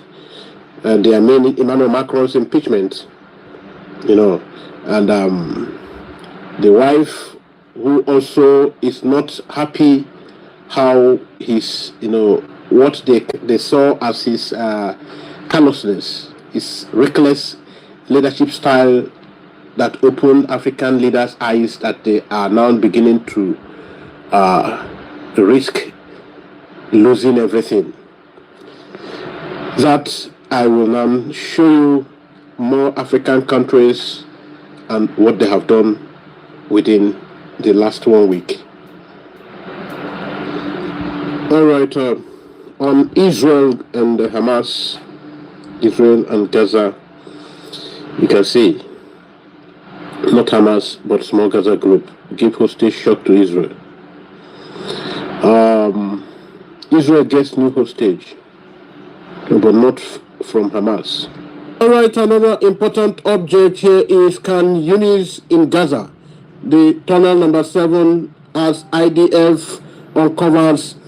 And the important thing to take home there is that this tunnel, where the Hamas people have a stockpile of weaponry by the entrance, is at the entrance of an European hospital. Now the question is, how come in an European hospital, Europe, Hamas tunnel, Khan Yunis in European hospital? Is it not this Europe that are pretending to be having with IDF standing with Israel? How come now they are now that are giving cover to the terrorist group? This is part of the things I am going to unravel here today in today's program. So let us keep following as we go. If you have not subscribed to this channel, please do good to do so. And we move. You share, like, and drop your comment responsibly as we go. Against the lies told by these terrorists and their enablers, Israel is now facilitating record level of humanitarian aid to Gaza. It is on record now that Israel is having the highest record of humanitarian aid. This goes without any middleman, no high costs. Their trucks are entering there, meeting the people that need these things themselves, while they obstruct the one that is coming with Greek, hanky-panky, that one, because that was coming to indirectly give supply to the terrorists, so that Israel was cutting it off. Now Israel is from its own cost, from its own pocket, facilitating this humanitarian aid. Can't you give a clap to Israel? Of course, it is one of the highest record of humanitarian aid direct to the civilians. No shortage, no interruption, because this is genuine to save lives, and the Gaza people are happy. So not the pretentious one to enable or help the terrorists survive and sustain while they get more supply of weaponry. This is no more the game. And now Israel is, establishing a strong relationship with a clan in Gaza, that is Abu Sharab clan. Now, an important strategic move by the IDF. Israel has empowered the Abu Shabab clan, the very clan that has always been opposed to the terror agenda of Hamas. Now, this Abu Shabab clan has been very useful lately as they receive supplies from Israel. They have been the ones that have been accompanying the supplies of foodstuff, the humanitarian aid. So as they arm the group, without necessarily passing through the Israeli military, advisory body, the Prime Minister Benjamin Netanyahu just outrightly endorsed it, and boom, it is yielding results. And this did not go well with Hamas, as they've been targeting different family members of this Abu Shabab clan. They have been targeting them, trying to assassinate them, although they have not been able to do any much to stop the Abu Shabab's clan, who have received heavy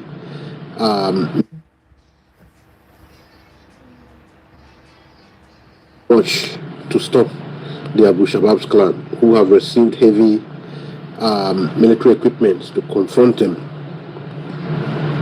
Now, don't forget the important message on this. Israel uncovers Hamas terror tunnel under Gaza hospital, and this Gaza hospital is an European hospital.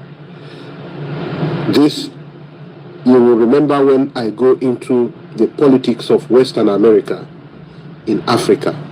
It is also, they are also playing this politics in Asia, in West Asia precisely. All right, back again to Russia. Russia just launched a precision strike on Ukrainian air base, and this is why you saw recently the I think she's a British lady, the Euro.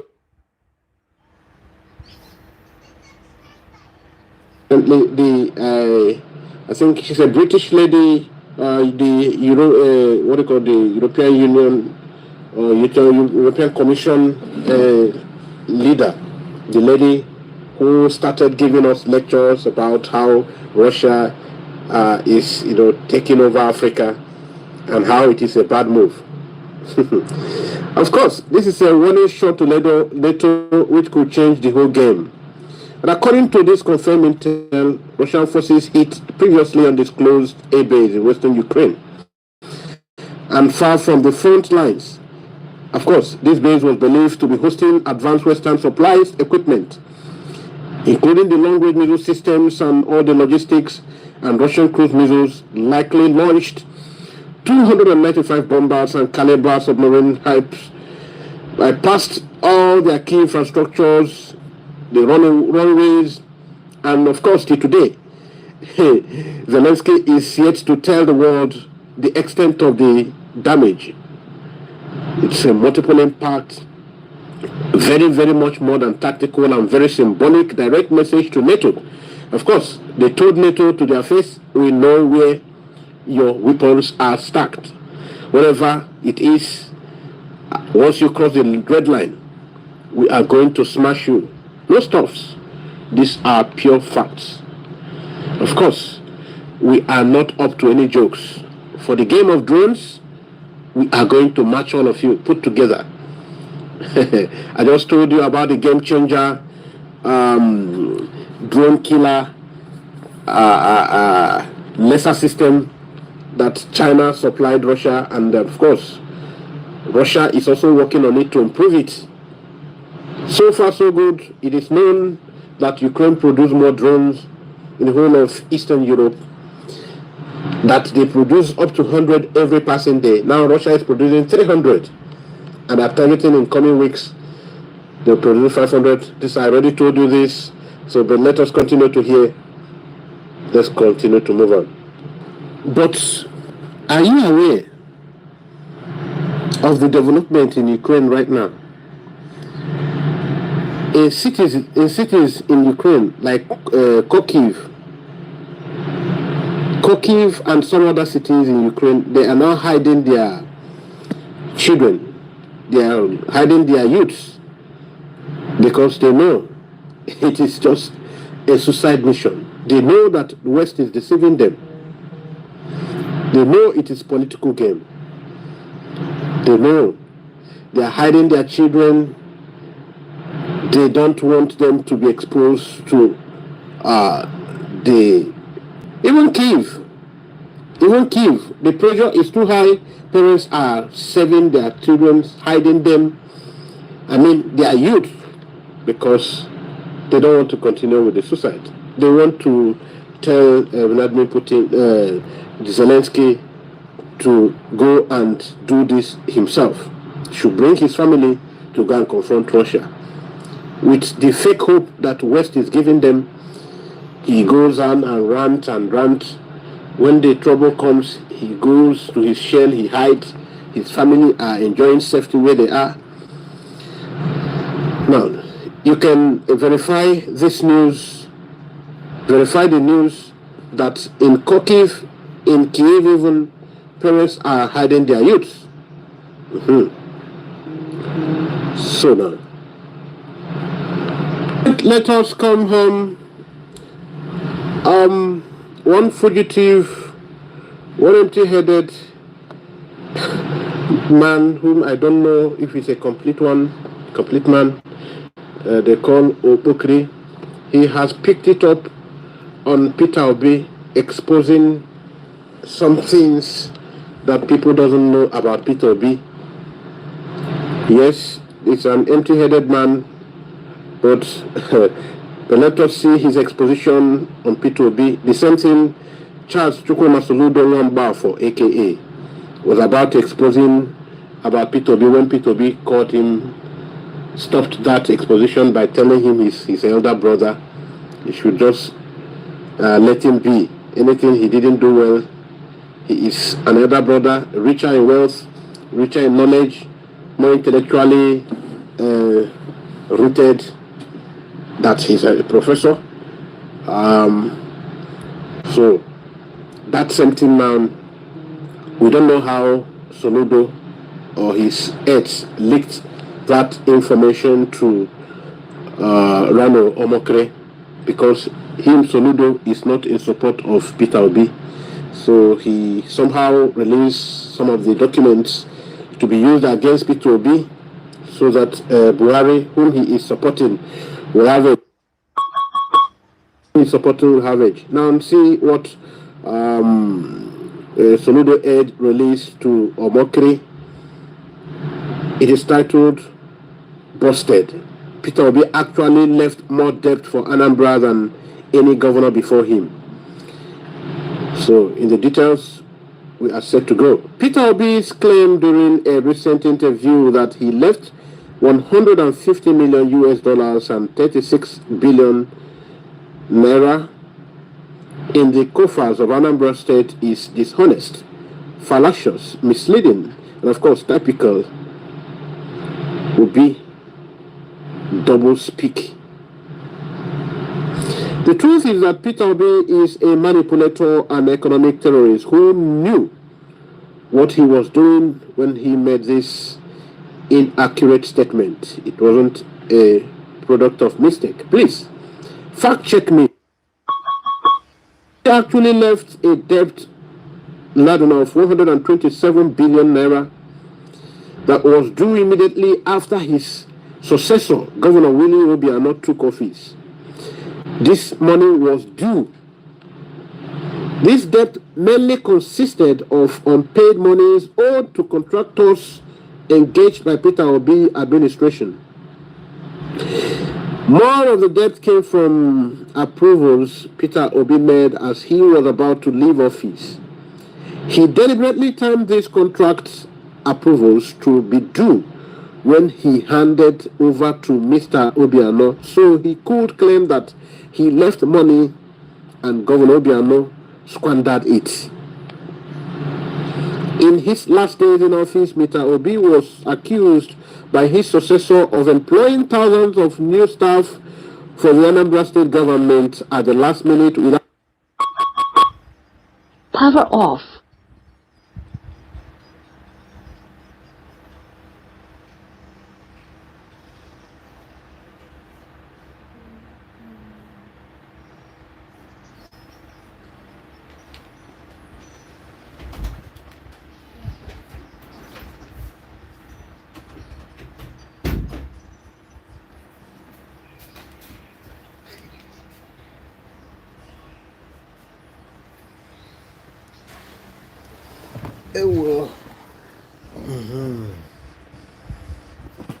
Okay, we play the rates.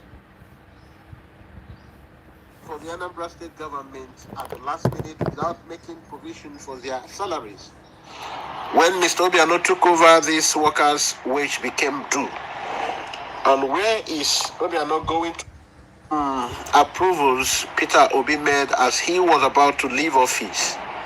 He deliberately timed these contract approvals to be due when he handed over to Mr. Obiano, so he could claim that he left money and Governor Obiano squandered it. In his last days in office, Mr. Obi was accused by his successor of employing thousands of new staff for the Anambra State government at the last minute without making provision for their salaries. When Mr. Obiano took over, these workers' wage became due. And where is Obiano going to pay this pile of workers that Peter Obi did not employ all through his years in office until his last minute in office? These contracts were all there. These monies were due. But instead of paying these monies, as a crafty man, he didn't pay it. He quickly rushed out of office and declared that he left this amount. And of course, by the time Obiano was done settling this money wasn't even enough to settle the debts. Now, if you take into account the value of the Naira in 2014, when Peter Obi handed over to Governor Willie Obiano, which was approximately 150 Naira for $1 to 160 Naira to $1, and the 127 billion debt profile that Peter Obi left behind was worth around $847 million. Then how much did Obi leave in dollars? Go and check back. How much did Obi leave? He left $150 million. And in cash, that is the money he left in the, including the asset, everything he left behind was $150 million. But his debt Obi left behind was around $847 million, far outstripping the so-called money he claimed to have left behind, which was $150 million. Now, also, the money Mr. Peter Obi claimed to have left behind was not all in cash. Much of it was in supposed assets, which were overdue by Mr. Peter Obi. When the new Obiano government surveyed the quantity, it found it to be grossly exaggerated, with some even being liabilities. For example, Peter Obi invested $12,616,356 $43 of Anambra State funds in Interfact Beverage Limited. He claimed that this was part of the asset he left behind.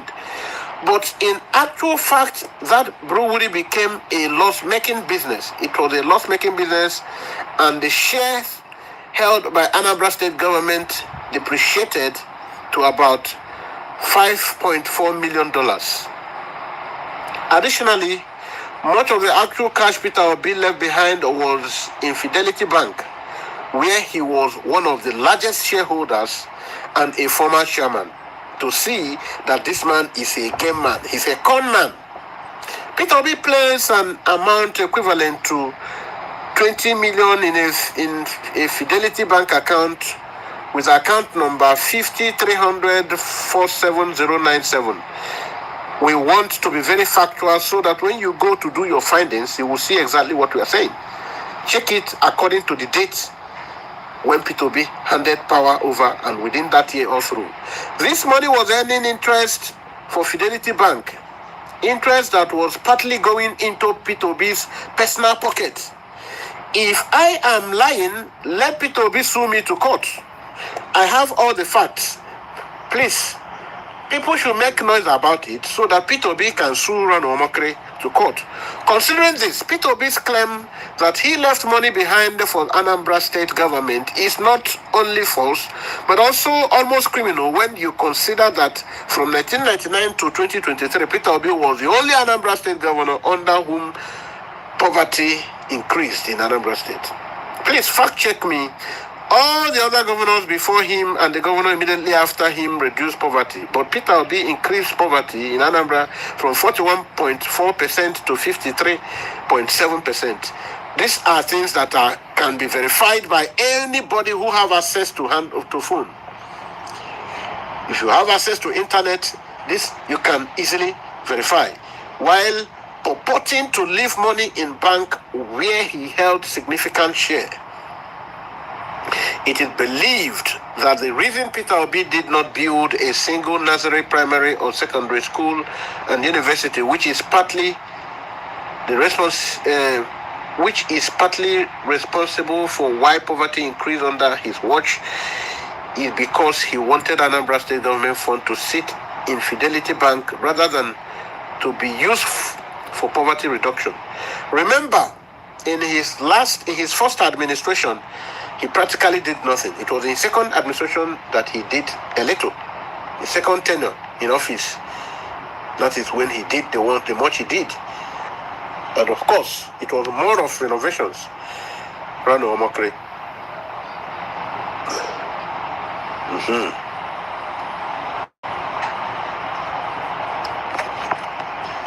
But let's not only base this on the Rano Omokri, because Rano Omokri is trying to use Peter Obi to shine, even though we have seen points, even though we know some of the things he said are very, very valid and very verifiable. But he's a non-entity. So let us now use what matters to us to judge this Peter Obi. Can we go back to October 2024 when this Peter Obi was busy celebrating Yakubu Gowon?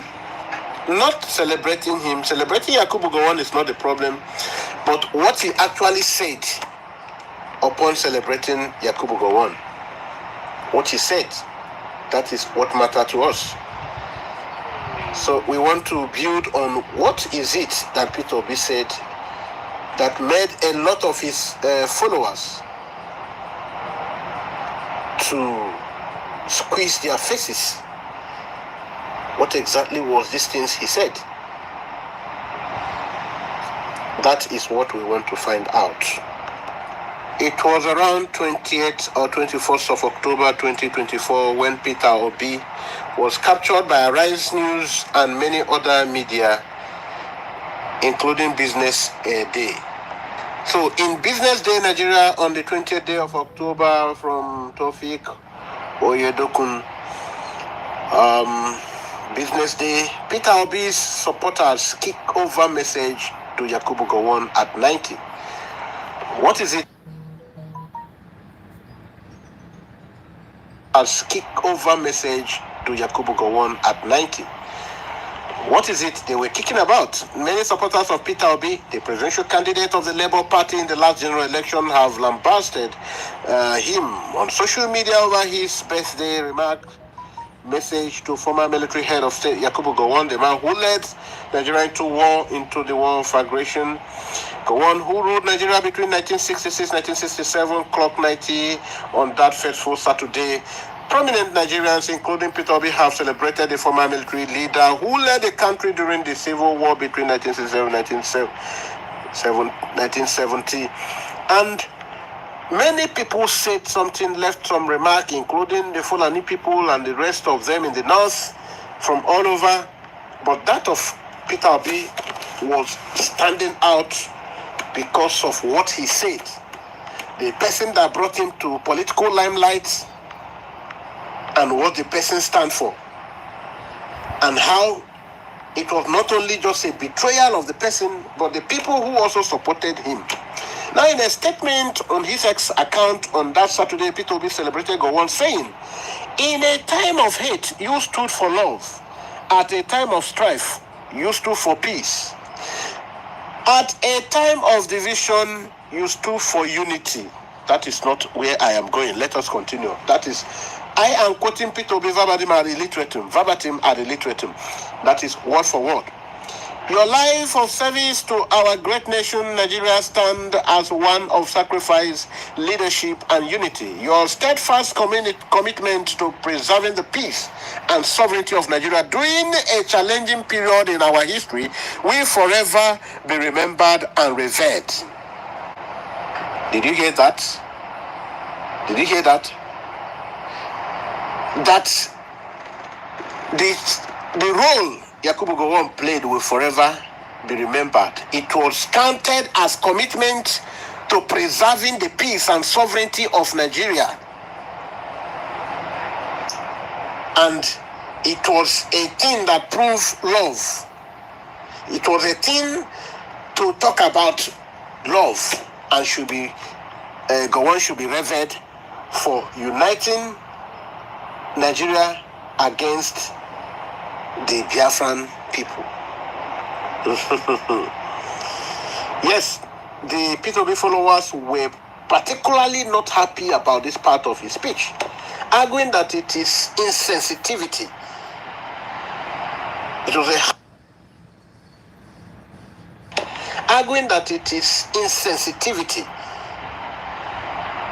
a height of sentiment and foolishness to his own people who are yet to be healed from the wound.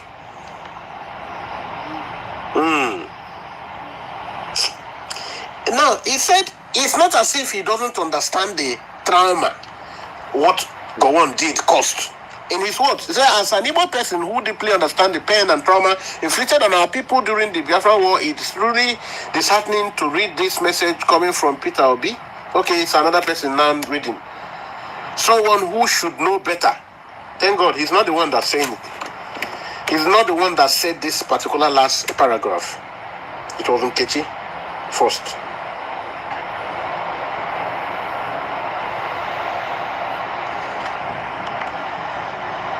Now, Gowon has come out. He just started at this old age, maybe in few months he will become 91, to express regrets. Why P2B is cheering him up for using war coercion, which is a proof of love to P2B, to hold Nigeria united. The man now is distancing himself from P2B's position. Why do you think P2B is saying that? It's not as if he doesn't know this man committed war crime, but because he feels that he will be loved by Fulani and the rest of the Northerners if he make statements like this that go against his own people. But surely it's going to haunt him. That attempt to join Atiku's alliance, that merger, of course he knows he's a joke. He's a joke himself. All right, we are going to take it here. We are going to cut it here for today because it's too long already, 2 hours plus. It's already too long.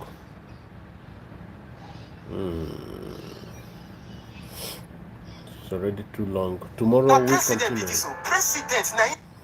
We continue tomorrow so that you can have your rest. And myself too. For those of P2B followers and who are here, and some of our colleague Biafrans who are still very hypocritical about their stance. You cannot be talking Biafra and be talking P2B. He's a man who said Biafra died 53 years ago, and the man who also pied our brothers who were protesting under Rafo Wazurike, Mazopians. So, is that same Igbo politician who never at any point stood for Igbo, and the same person whom because of him Igbo businessmen suffered hell and losses, especially in Lagos. So please, if you're talking Biafra and still talking P2B presidential ambition, you are deceiving yourself. Sorry, I am telling you that, but that is the truth. And you must know that I had an Nayaniru in this struggle. You want to do presidency, P2B, leave Nnamdi Kanu and do presidency. Yes. P2B is not as intelligent as Nnamdi Kanu. If you don't know, let me tell you. Yes, he cannot be, he's not in fact anywhere to match Nnamdi Kanu. But Nnamdi Kanu knows the importance of seeking for the freedom of his oppressed brothers and sisters. And that is why he's sacrificing. And of course, the reason why your P2B will never go to visit Mazi Nnamdi Kanu. So, if you're angry, for those of you who immediately started flogging on P2B's issue, began to withdraw their likes. Sorry. I'm sorry to disappoint you. That's not an issue to me. Yes. But you need to hear the truth. That P2B he will do anything possible to make the Fulani happy, to accept them, even if it means saying a worse thing than he said about Yakubu Gowon, whom he said his action of war crime was a proof of love. At that point, you don't know the kind of person you are dealing with. If you don't know, then it's unfortunate that we should be accepting to be in the same struggle with you. Yes, if at this point you are still sympathizing with P2B, if at this point you are still sympathizing with P2B, the man who had to ignore the personality of Atiku Abubakar, ignore the personality of Erufai, the man who has been involved in so many evil, especially that ranging, revolving around terrorism. What has happened to Southern Kaduna because of this man and his new breed of Islam. So Thank you for listening. Thank you for being with us. Please don't forget to share this program. Click on the like button immediately you get to it. Onyendumazi Nnamdi Kanu is a blessed servant, a blessed son, our leader, our hero. Yes. Our PMR Simon Ekpa, Biafrans are happy the way your case is going right now, as it's still favoring us. We are believing that in no time you'll be out. All Biafrans who have been committed, who have been, supporting, please don't stop. For those of you who think that we can live in this world forever, and because of that, you are remaining shameless in betraying our cause. Look at human beings who are in Biafran struggle. You were bold to go to be a witness against Simon Ekpa. You forgot that this same Simon Ekpa is the one that Mazi Nnamdi Kanu was praising.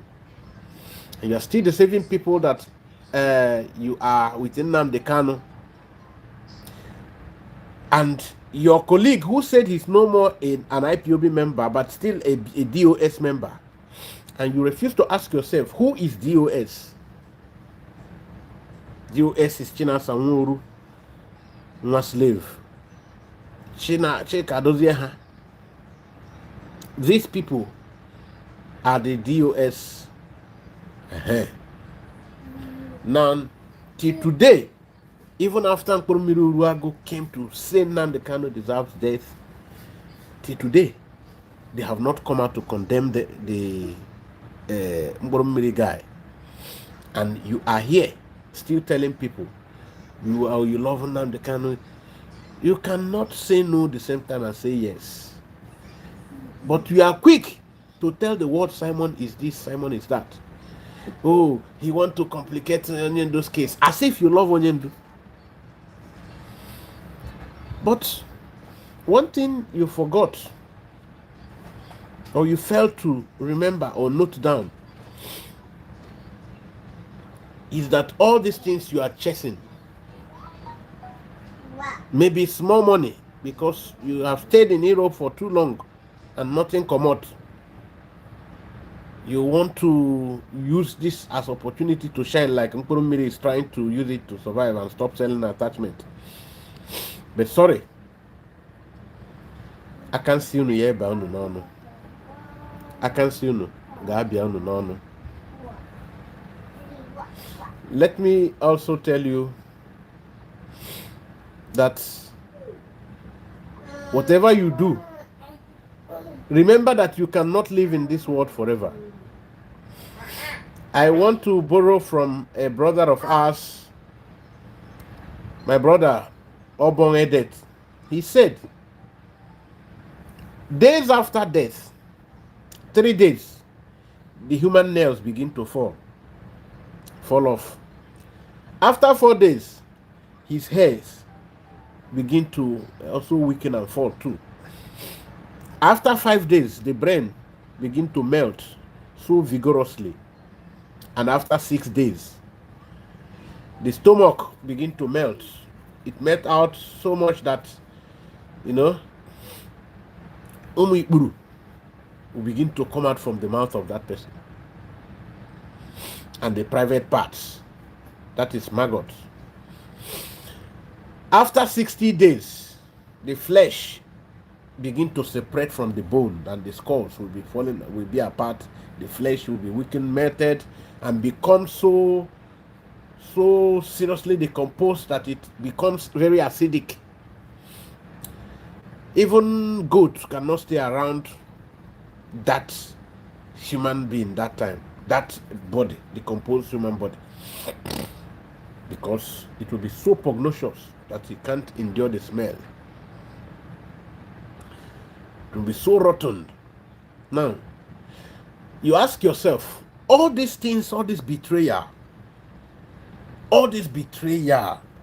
money, or whatever, power, this pride, this your greed, this your anger, you know who I be, this so much anger, so much evil you are committing, to what end? For what? Ask yourself, where is this your money? Will you remember your money when you are in this state? After 60 days, after 70 days, you have decayed. All this money, this power, this political power, you know who I be, that arrogance, that beauty, oh, I be fine girl, huh? I be handsome man.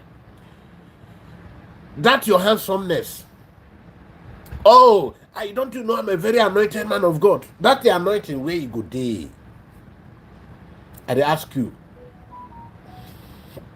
Oh, I don't know the kind mansion where I get. I build one for my village, I build the other one, I build the other one. I be a go. That doctorate degree, that professorship. All this betrayal you are betraying. Mazen Nnamdi Kanu, he has been in this captivity, he has been so incarcerated for a long time now. People still see him their hero. Ojukwu Philip Effiong died so many years ago. People still revere them, still call them heroes. All this professorship, this your political position, no. All this military might, I don't know, say I be Musa, I don't know, say I be general. Hey, I be chief judge. You don't know, say na me, I get talent. I be musician, I dey sing, I dey play football. You know who I be. Where are you? You know who I am. I will use my money to show you shege. Where is your pride? That's all these things you are showing. Without me, you cannot do it. If no be me, na me be DOS, and na me be DPM, na me be this one. All titles all over the world, you begin to arrogate it to yourself. All this way without me. Oh, there is no other government, another government, only me, government. Those cars, flashy cars, luxury. Ask yourself this pertinent question. Where will I be tomorrow? What will people talk? All those things you have hidden, you hide it from people. You think people will not know. Where will you be in few years from today? Use just 1 minute of your time to say, thank God, and reflect and see the reason why you should desist from your evil ways. Because the end is near. You don't know the next minute. This is an advice from our brother, Eyenekamme, Edet.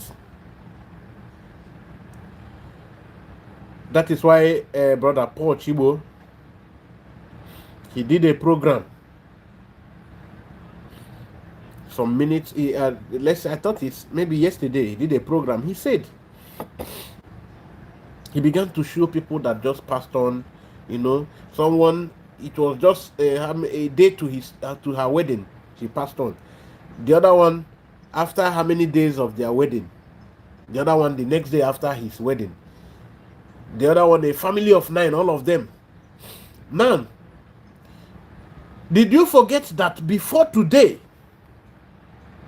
somebody was boasting with Mercedes-Benz, somebody was doing ritual, and all the things you have seen in the recent days?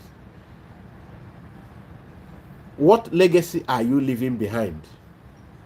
What legacy are you leaving behind? You are able to battle your brother. I am also talking to myself.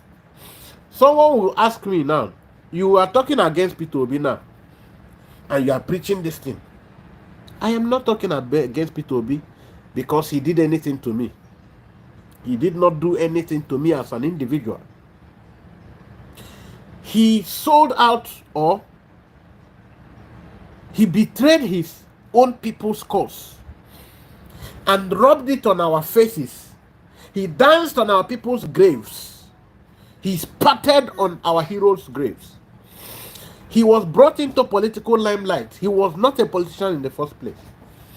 and the same cause that the man that brought him into political limelight fought for.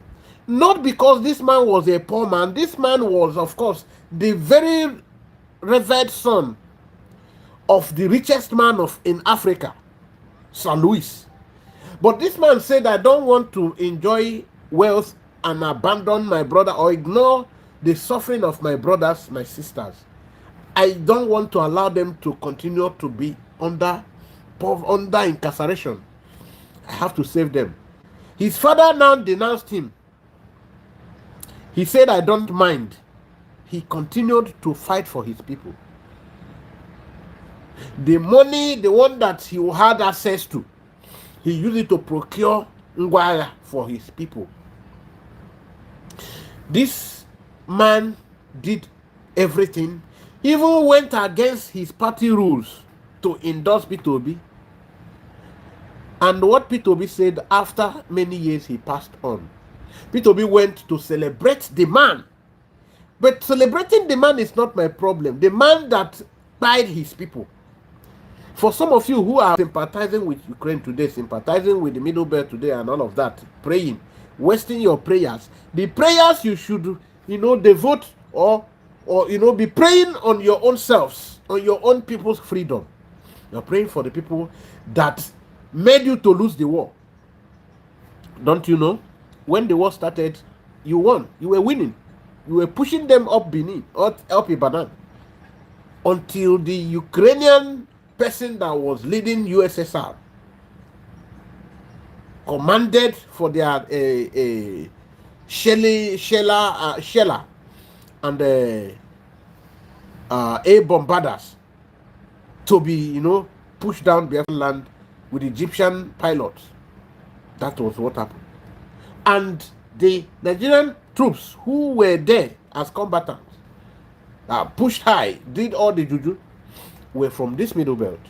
And Ojukwu raised the cause.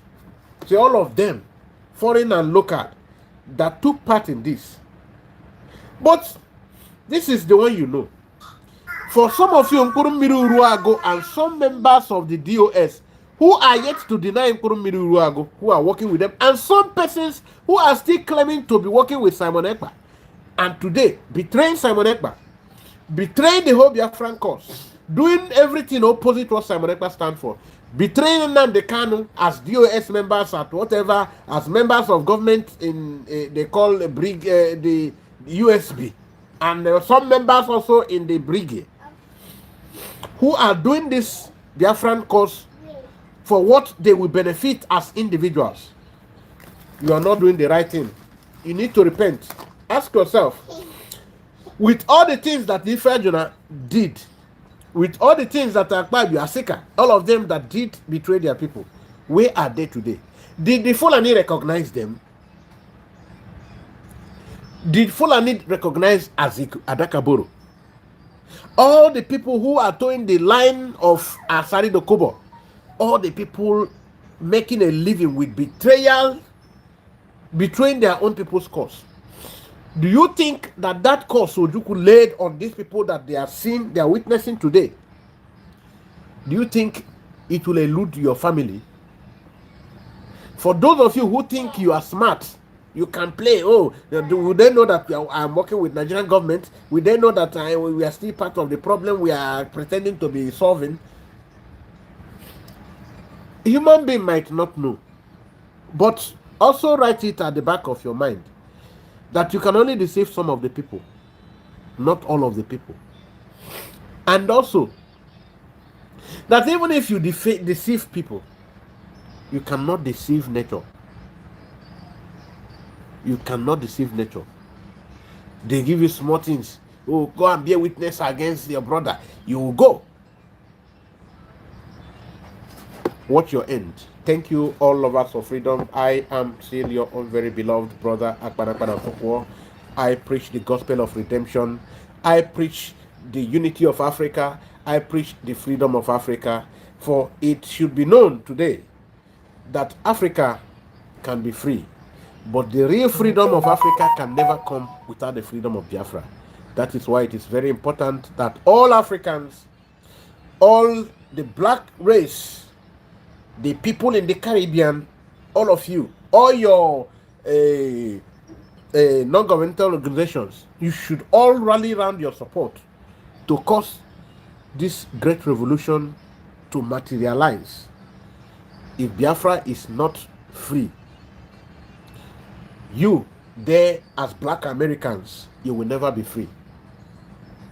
If Biafra is not free, you there in all parts of Africa, you will never be free. You have been marked to remain perpetually consumers of whatever the Western America gives to you. And of course, all of you who are dreaming, I have stretched forth my arms. I am tapping on you to wake up from your sleep, from your slumber. Wake up from your sleep, from your slumber. Go and reflect on the word of Goodluck Jonathan Ebele. He said, and I quote, "You can only wake a man who is really sleeping up, but you cannot wake a man who is pretending to be sleeping." So for you who are pretending that you don't know what the Western America stand for, sorry, maybe you will forever remain in that aloofness, because you don't have a problem that can be solved by man. It is only you that is it's your self problem. You are the problem to yourself. You can't be pretending not to know.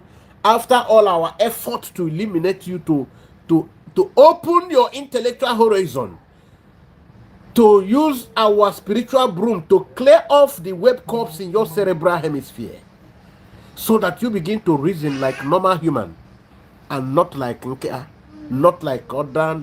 Nkea is even a very sensitive animal. Not like Nama, Malu.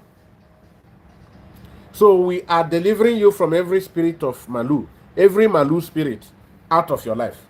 Out, out, out. Now here now, make a follow na do am.